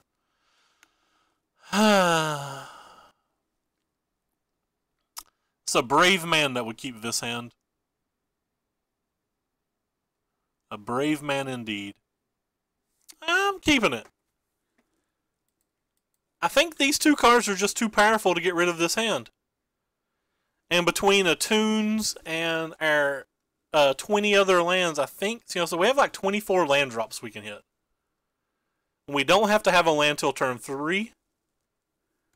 There's some chance on turn 3 we get to even draw an additional card. It's not a high chance, but there's some chance. Woohoo! My greedy play saved.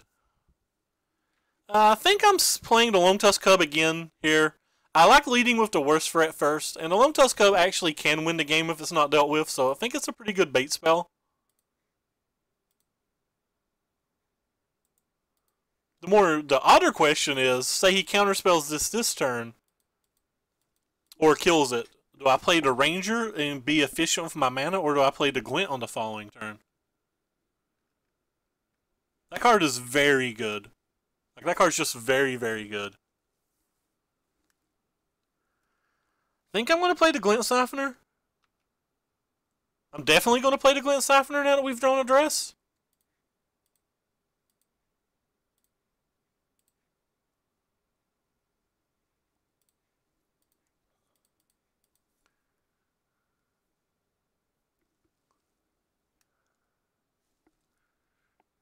Negate. He brought in Negate versus me. That's not something that I was expecting at the beginning of the day. But I will accept it. So he's down to 4 cards already. So I played his land and sat there for 2 minutes and scooped. Yeah, that card is a frightening little beast of a card. So we're definitely drawing our card. Oh wow. So again, we have options now.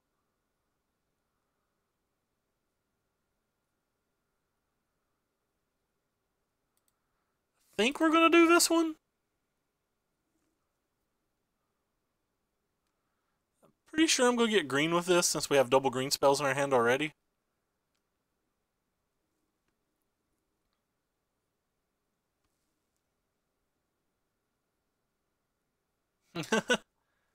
Here's this other brother from another mother.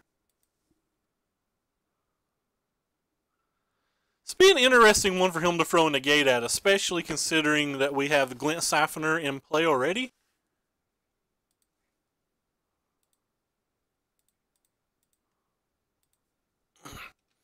Now this is one that I would probably kill if given the opportunity.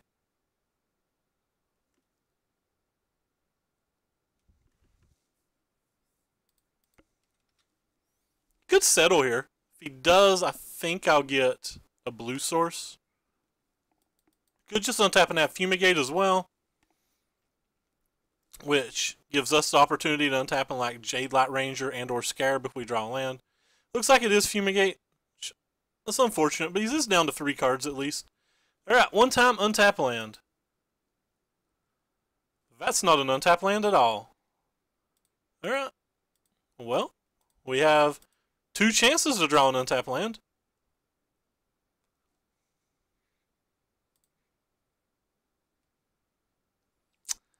I really want that card.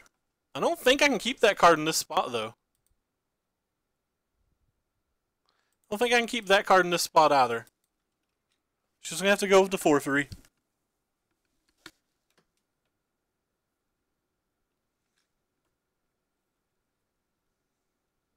Wouldn't have minded to have either of those spells. Little disappointed that we don't get them. Couldn't you have been one more card in the deck? That would have been great.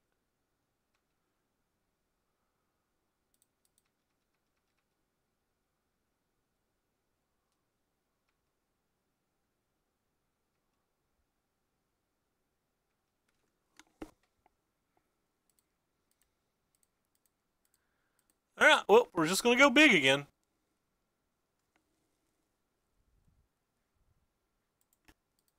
Always yield. Certainly don't want you.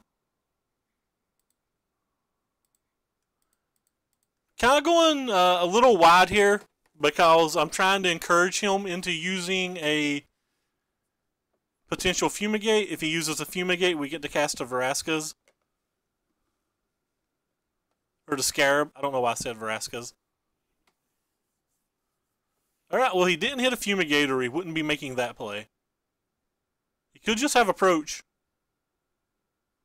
He didn't have Approach. So that's actually scary in its own right. Played a land pre-combat just in case we need to use Settle. The two Rangers are a 2-turn clock by themselves.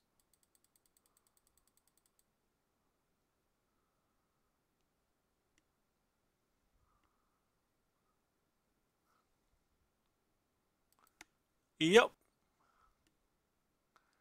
So he's going to Glimmer here. What is this? Glimmer? Yep. So we will allow the Glimmer to resolve. Let's see what he does with his tops and bottoms.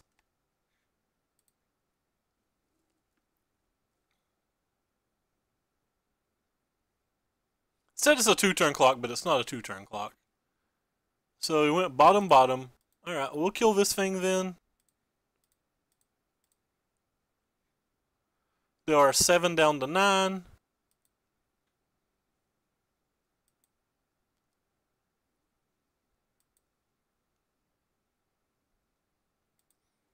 We'll add our lethal threat to the board.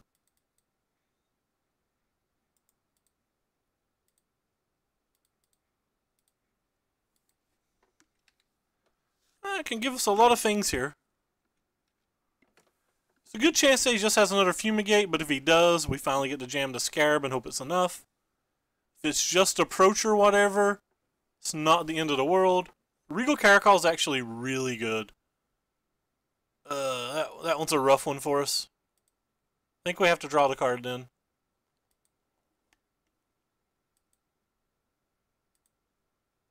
Think I'm just playing the Scarab then? What else can we do? I guess we could technically attack with both of these.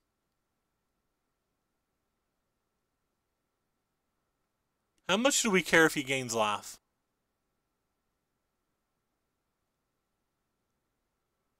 I think we care a whole lot if he gains life.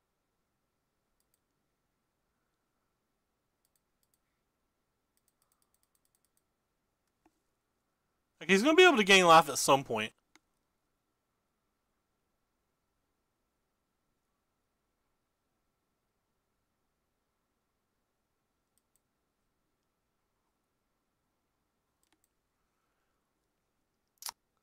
So now we have a really interesting dilemma.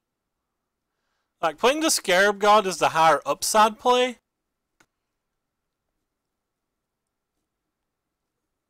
Because he could have his own Scarab God.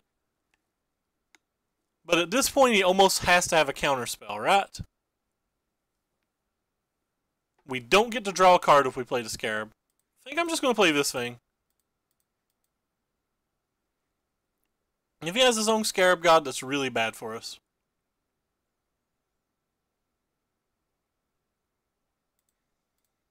Actually going to counterspell this as well. He's already showed us that he probably doesn't have a sweeper, and we know that he doesn't have an approach. You can, Jay.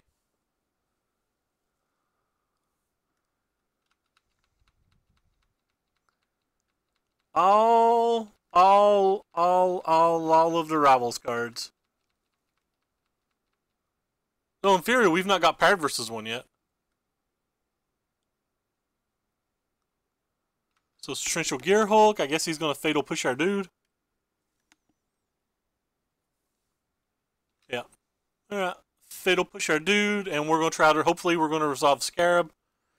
Drawing a Duress would be really nice and guaranteed that we resolve it. But we're going to try to resolve it either way.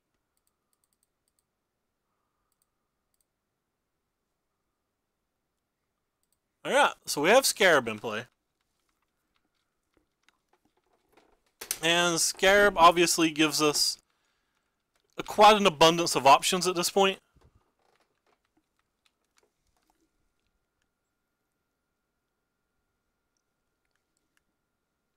Vraska's Contempt. Alright, we have a lot less options then.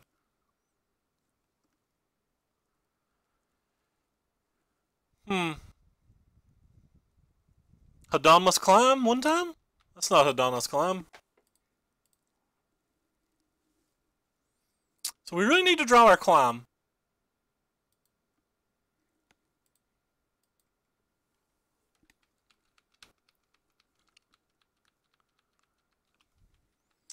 Climb would pretty quickly win the game. Opponent's obviously in a good spot here. Like, he's well ahead of us. We're playing off the top of our library. We missed a land drop several turns ago, and we've been like playing from behind ever since then. We had to actually put our Duress in our graveyard and everything.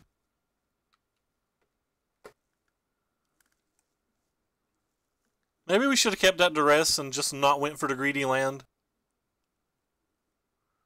I can see how that was a poor play. Uh-oh. And that's probably game, folks. Don't see us coming back from that card.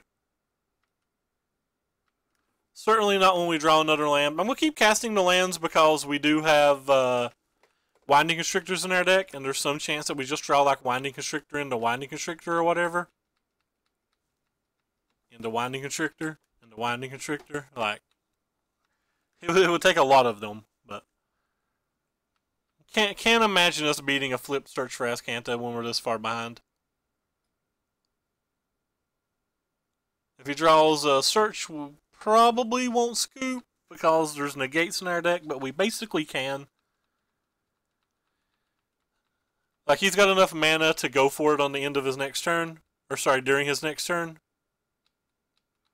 So we can't play this land, or he knows he just wins, but I don't think there's any reason for him to play around it anyway. If I was him, I would just ask Kanta and then ask Kanta and main phase play it. He's like, he's too far ahead. Even if we counterspell the second approach, it doesn't matter. So we're going to lose this match versus approach, and we're going to end up 2-1 versus approach so far on the day. We've beat it the other two times we played it. We're 0-3 in game ones, but we're about to be 5-1 in game twos. Alright, well, he didn't go for it. Alright, we'll just take our damage. I guess he's going to play Fumigate? I don't know. He's going to wait till he can protect it or something? Oh. Never mind. He doesn't even need to approach to win.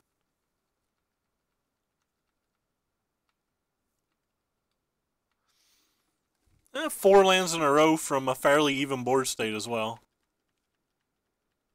And by even, I mean stalled board state. We were behind, but it was stalled.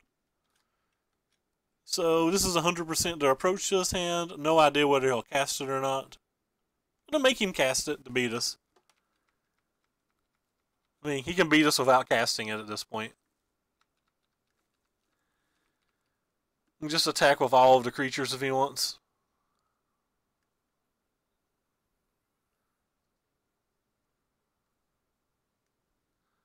Attacking with the big cat's kind of odd. I guess he's got a Vraska's Contempt or a Cast Out in his hand.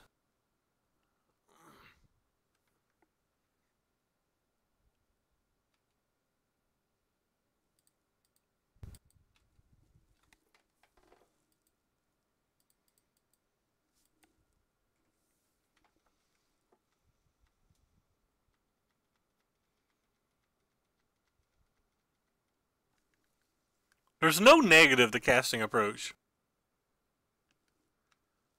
There's like absolutely no negative for him just to cast the approach. Alright, but anyway, like I said, we can't beat the board as it is. 24 lives, too much.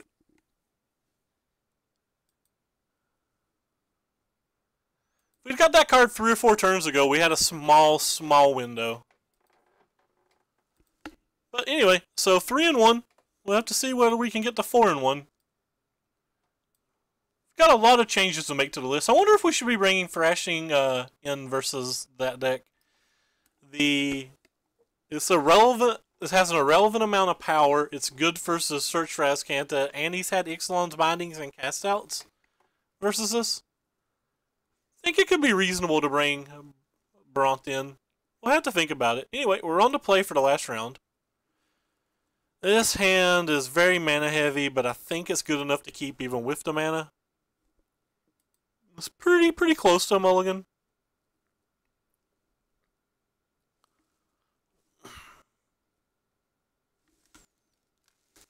Pretty close. Hey, this is DK Go. Thank you for the follow, man.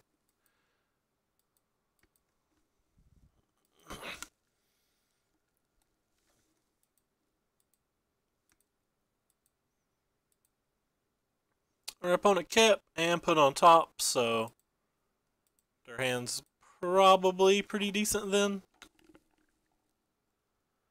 Would have loved to have got that land that one turn we needed it for Scarab. Or if we'd backdoored into it for the Long Tusk Cub. Either of those would have been wonderful. Nice mulligan. We've only got one creature. Yeah.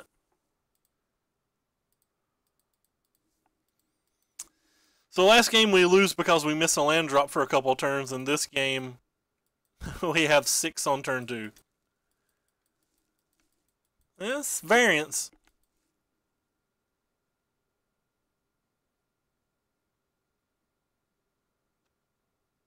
Pew pew.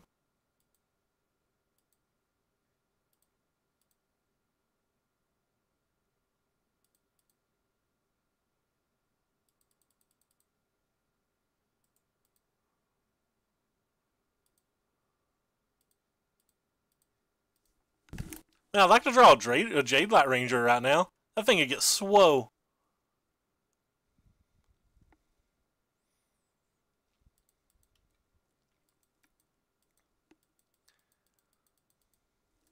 Obviously, probably not doing well this game, as we effectively have no cards in our hand and they have a minimum of 6.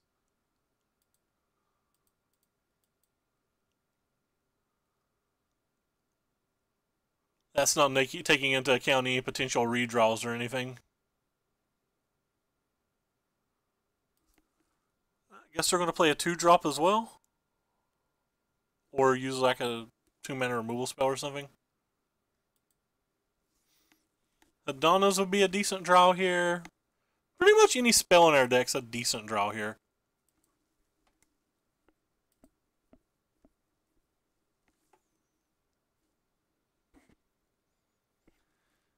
A good chance this isn't going to survive, but it is a bunch of energy.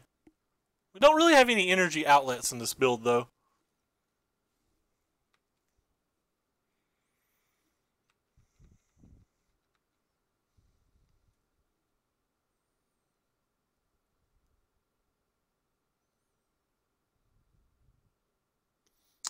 Hopefully the Glint survives. He's not used a removal spell yet, and I feel like he would have if he had it. So, like, could like potentially have Chandra or something, or he could have just had a removal spell this entire time and not felt he needed to use it. It's just surprising to me, considering all the cards we could draw that go so well with Winding Constrictors.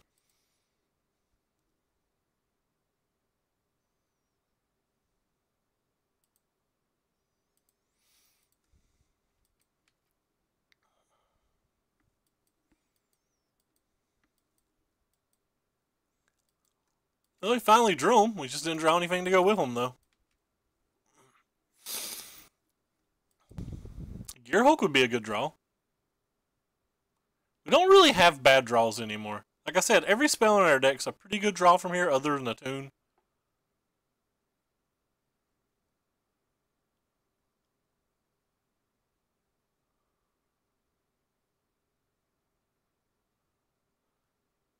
So I can't block because he can make it 3. I think that's a weird attack. Like, we're a fatal push deck, so I really just don't like that.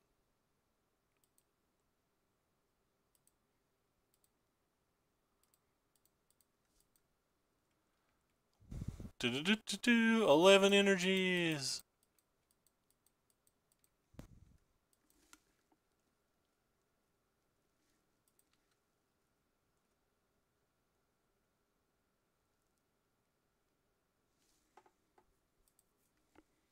Second removal spell.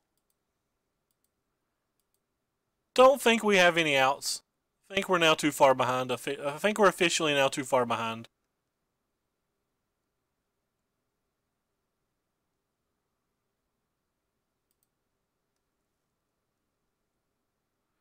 Might be able to draw a Gearhulk or something.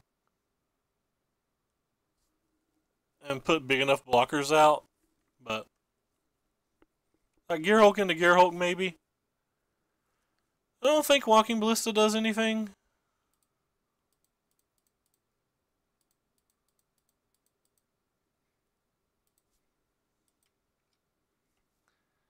Gets us up to 5 counters, which lets us have more blocking options, but it just doesn't feel like it does anything.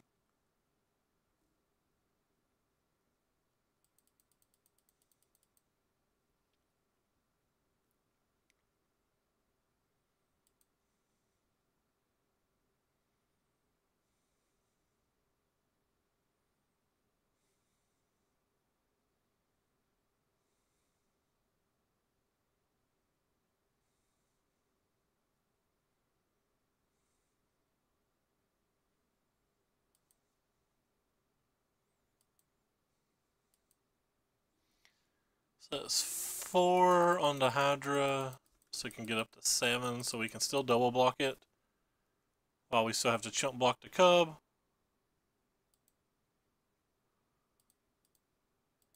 Yeah, this feels like it gives us our best option. If he's got like a lightning harness or something, or another braid, I mean, we're obviously dead.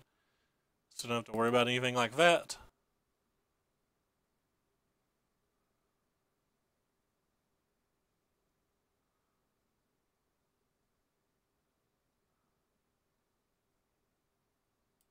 Sure.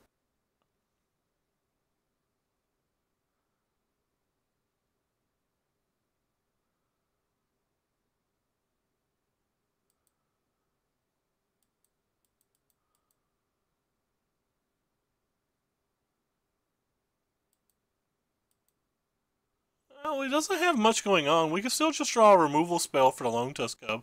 Like Chupacabra would be a good draw now. Well, another Walking Bliss is a decent draw.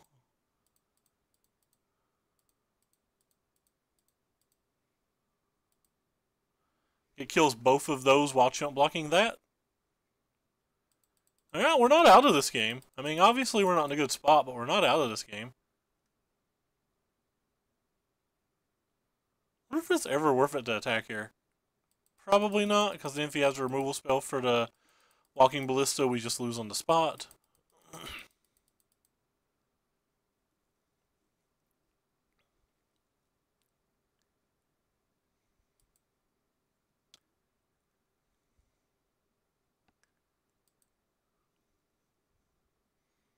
Our Kingdom for a Chupacabra. So he can make that a 9. We can't deal 9, so we'll just block it with this. We have 5 removal spells for the Cub.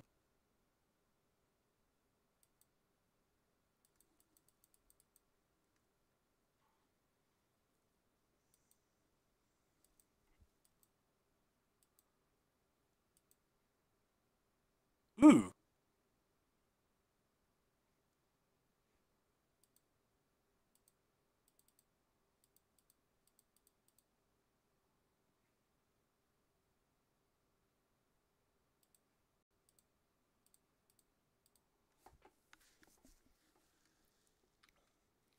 Yeah, we actually have things going on now.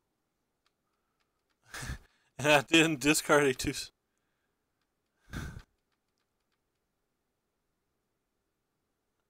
That sucks, man. We've actually kind of cleaned the board up here, haven't we?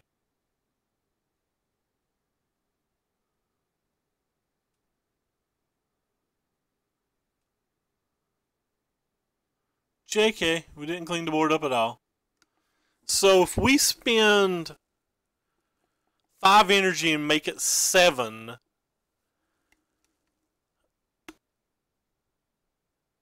he has to spend, so if we spend 10 energy, he has to spend 7 energy.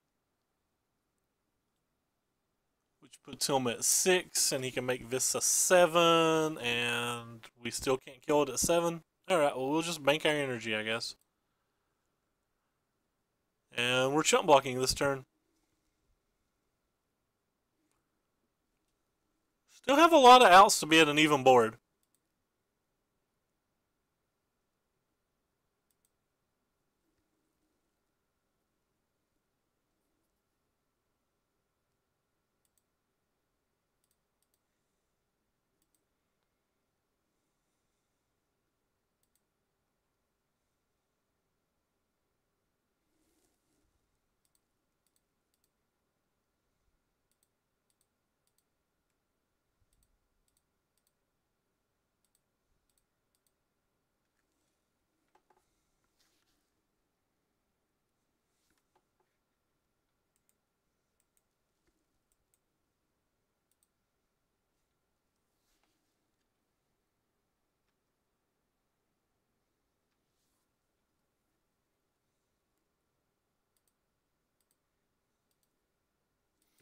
Alright.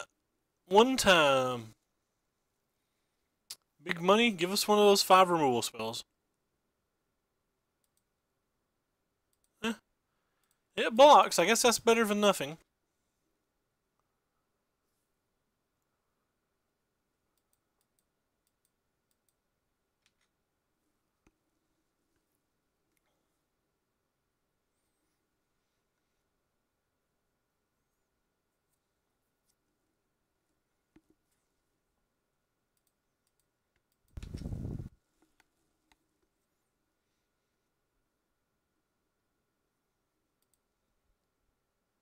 And now we're dead. You don't really lose to a Long Tusk Cub too often in this match. It's actually almost hard to lose to a Long Tusk Cub.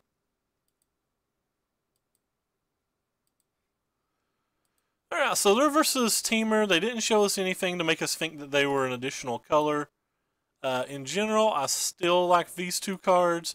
They've showed us multiple Abrades in the main deck, so I'm willing just to dump those cards in general now. I don't think I want to sideboard much more beyond that. The Nissa's probably fine in on the play. I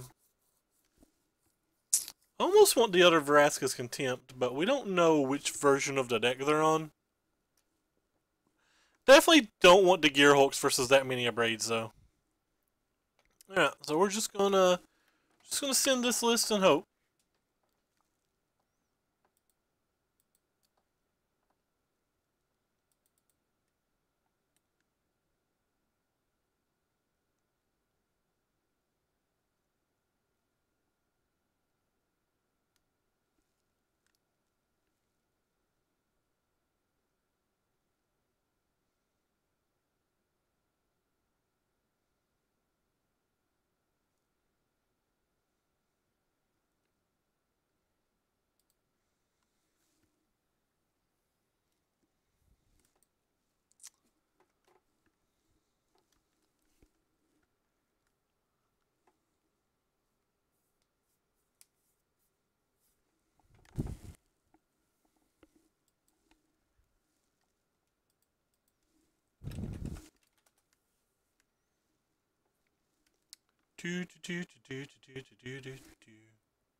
Wow, this hand's roughly the same as last hand.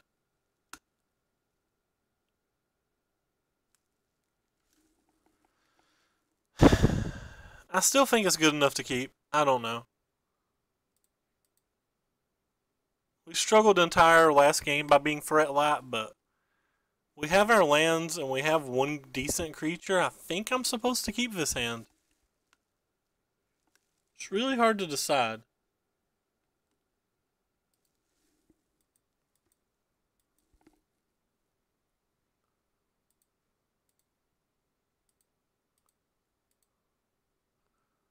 Go ahead and grab a black mana here. We have at least 3 double black spells.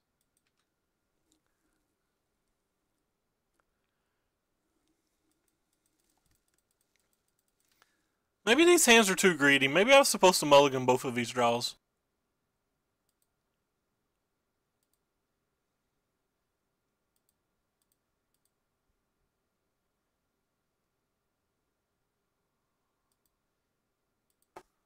Certainly looks like we were when we draw, you know, lands.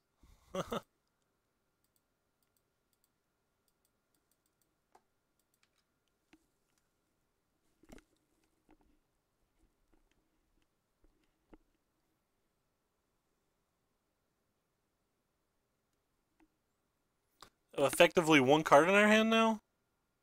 Versus 7?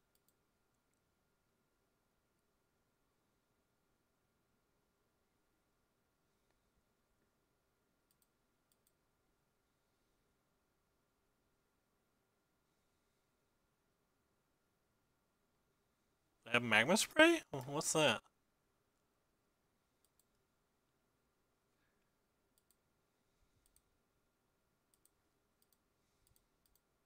Oh, that was stupid. I should have played the swamp or the island that he's already saw.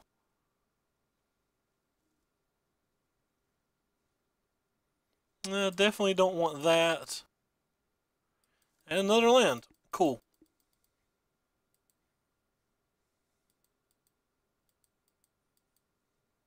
So you saw these 3. Gotta put more diligence into playing them first.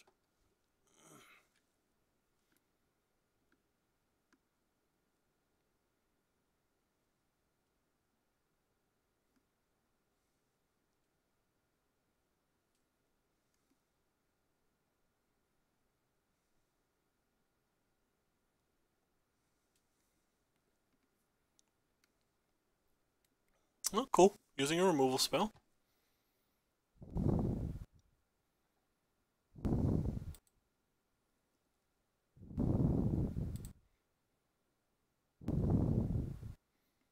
I'm just going to play this one again.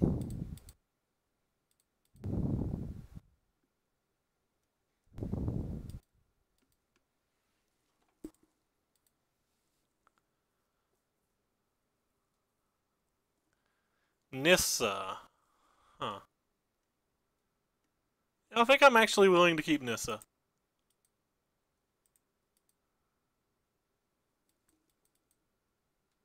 Maybe I shouldn't since I actually have to reveal it to him to use it, but I think it's good enough.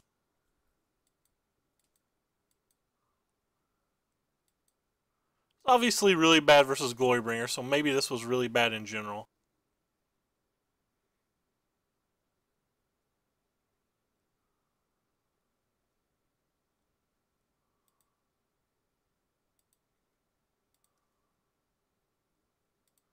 Could have been really bad in general.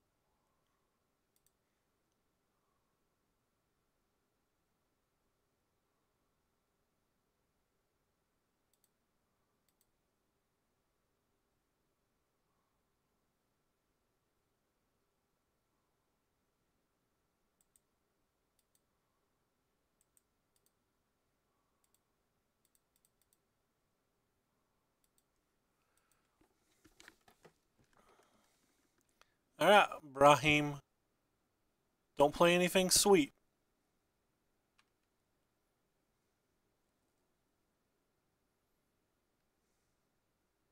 I have multiple 4-power blockers right now.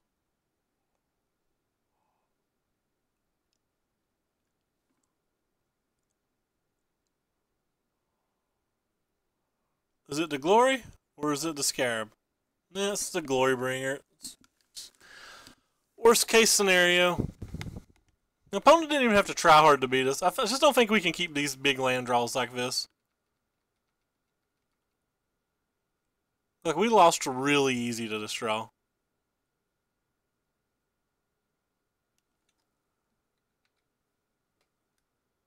wasn't particularly close how badly we lost to it. Could have not kept the Nissa, though. Could have just got the Jade Light Ranger.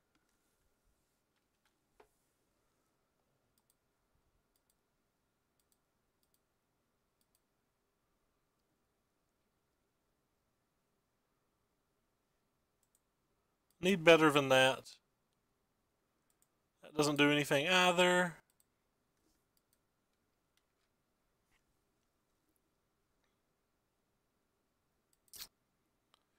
So it looks like we're going to end up 1-1 versus Teamer and 2-1 versus Esper Approach.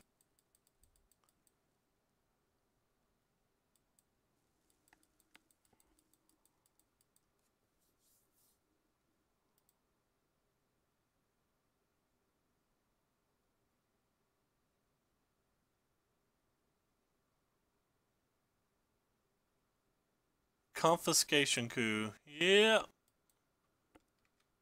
At least it wasn't a Scarab. I don't like bringing confiscation coups in versus the Blossoming defense decks, by the way. It's just me. It's one of the first cards I take out because I feel like anytime you spend 5 mana on a sorcery, I feel like if they can spend 1 mana on an instant, you just lose.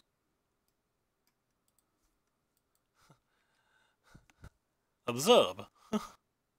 Right on time, Blossoming defense.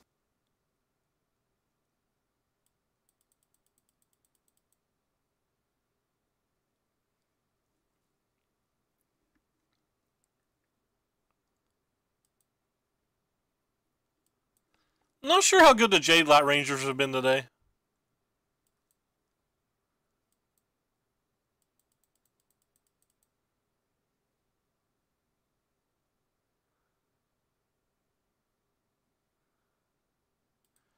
Let's start by seeing if this resolves.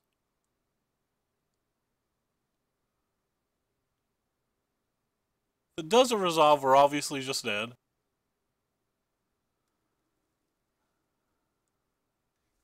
And we're obviously just dead. GG, opponent. It's multiple opponents that have brought negates in versus me too, and I never bring negates in versus this deck. Might as well look at our last draw because it's fun, but we don't have a draw that can actually save us. Alright, well, we started off so good, 3-2, and then we dropped, wasn't even close these last 2 games. Well, let's start off by opening our pity chest. What have we learned from our pity chest? Bulk, and 20 play points, so pretty close to even. And then the deck itself is here. I'm not entirely sure all the changes that we need to make going forward. I know I don't want this card anymore. There was multiple times I wanted to draw it today, but then it was just dead in enough matches that I would rather have this in the main deck. The gear hooks were just bad. I'm not 100% sure about everything that I want over the gear hooks. Definitely want the Blossoming defense, I believe. I don't know what we want for the last card. It could be the Walking Ballista. Could be the Hydra. Could just be a Scarab in the main deck. Maybe we just want to move the Scarab to the main deck. Give us a bit more play. The Death Gorger wasn't good either. We never really wanted to draw it in any of those games. We did want the 4th Duress. I feel like we wanted the 4th Negate too.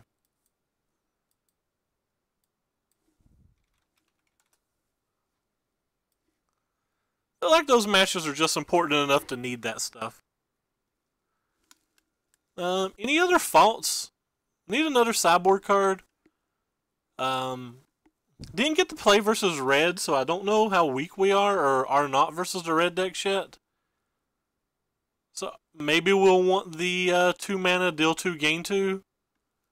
Maybe we want another Nissa. Maybe we need another Scarab. I think blindly, I think Energy's still currently the best deck in the format, and I would rather just have another Scarab. The Die Youngs are mostly for the mono red decks, and we got paired versus none of them, so not 100% sure. I think the next time I stream this deck, this is the 75 I'm going to try.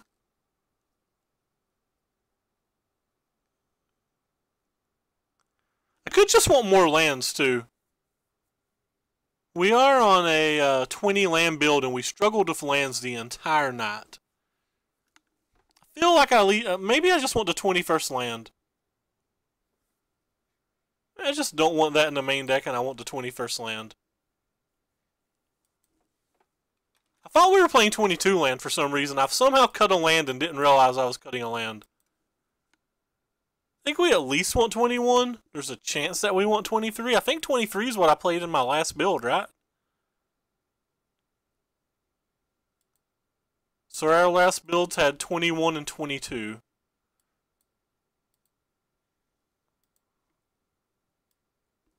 Kind of want that Scarab Mane now. I've got the Scarab Mane on my head, and now like I really want it.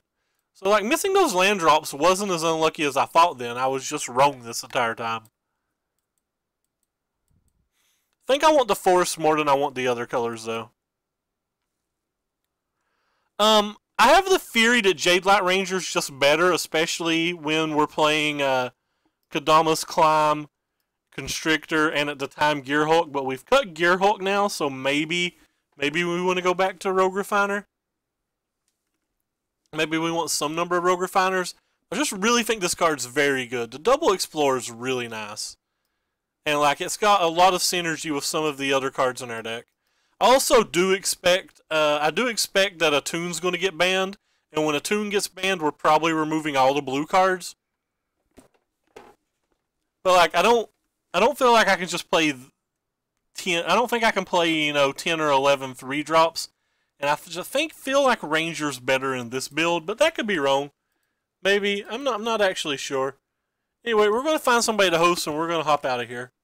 I'll be posting yesterday's pre-Rivals blue-white approach list on on YouTube here in a little while. For anybody that's new to the channel, we stream every single day, and we try to stream standard. There's links below the stream to both my Twitter, where you can see every time we go live, and all the deck lists we play. And you can also see our YouTube channel, where we post almost all of our things. Anyway, we're going to host Dave C, because I'm going to go over there and chat with Dave after I grab me some food, and talk to him about the changes of this deck, because he was also brewing something similar. Well, not brewing. In some of his Dave brews, he mentioned it. But anyway, we're going to hop off here. Appreciate you guys so much for stopping by. He's playing the Mono Black deck with Rivals. Mono Black got a new 1-drop, so you have the full 12 2-power 1-drops right now, and that's actually pretty incredible and gives you some pretty decent odds. I appreciate you guys so much for stopping by. Take care, everybody, and we outie.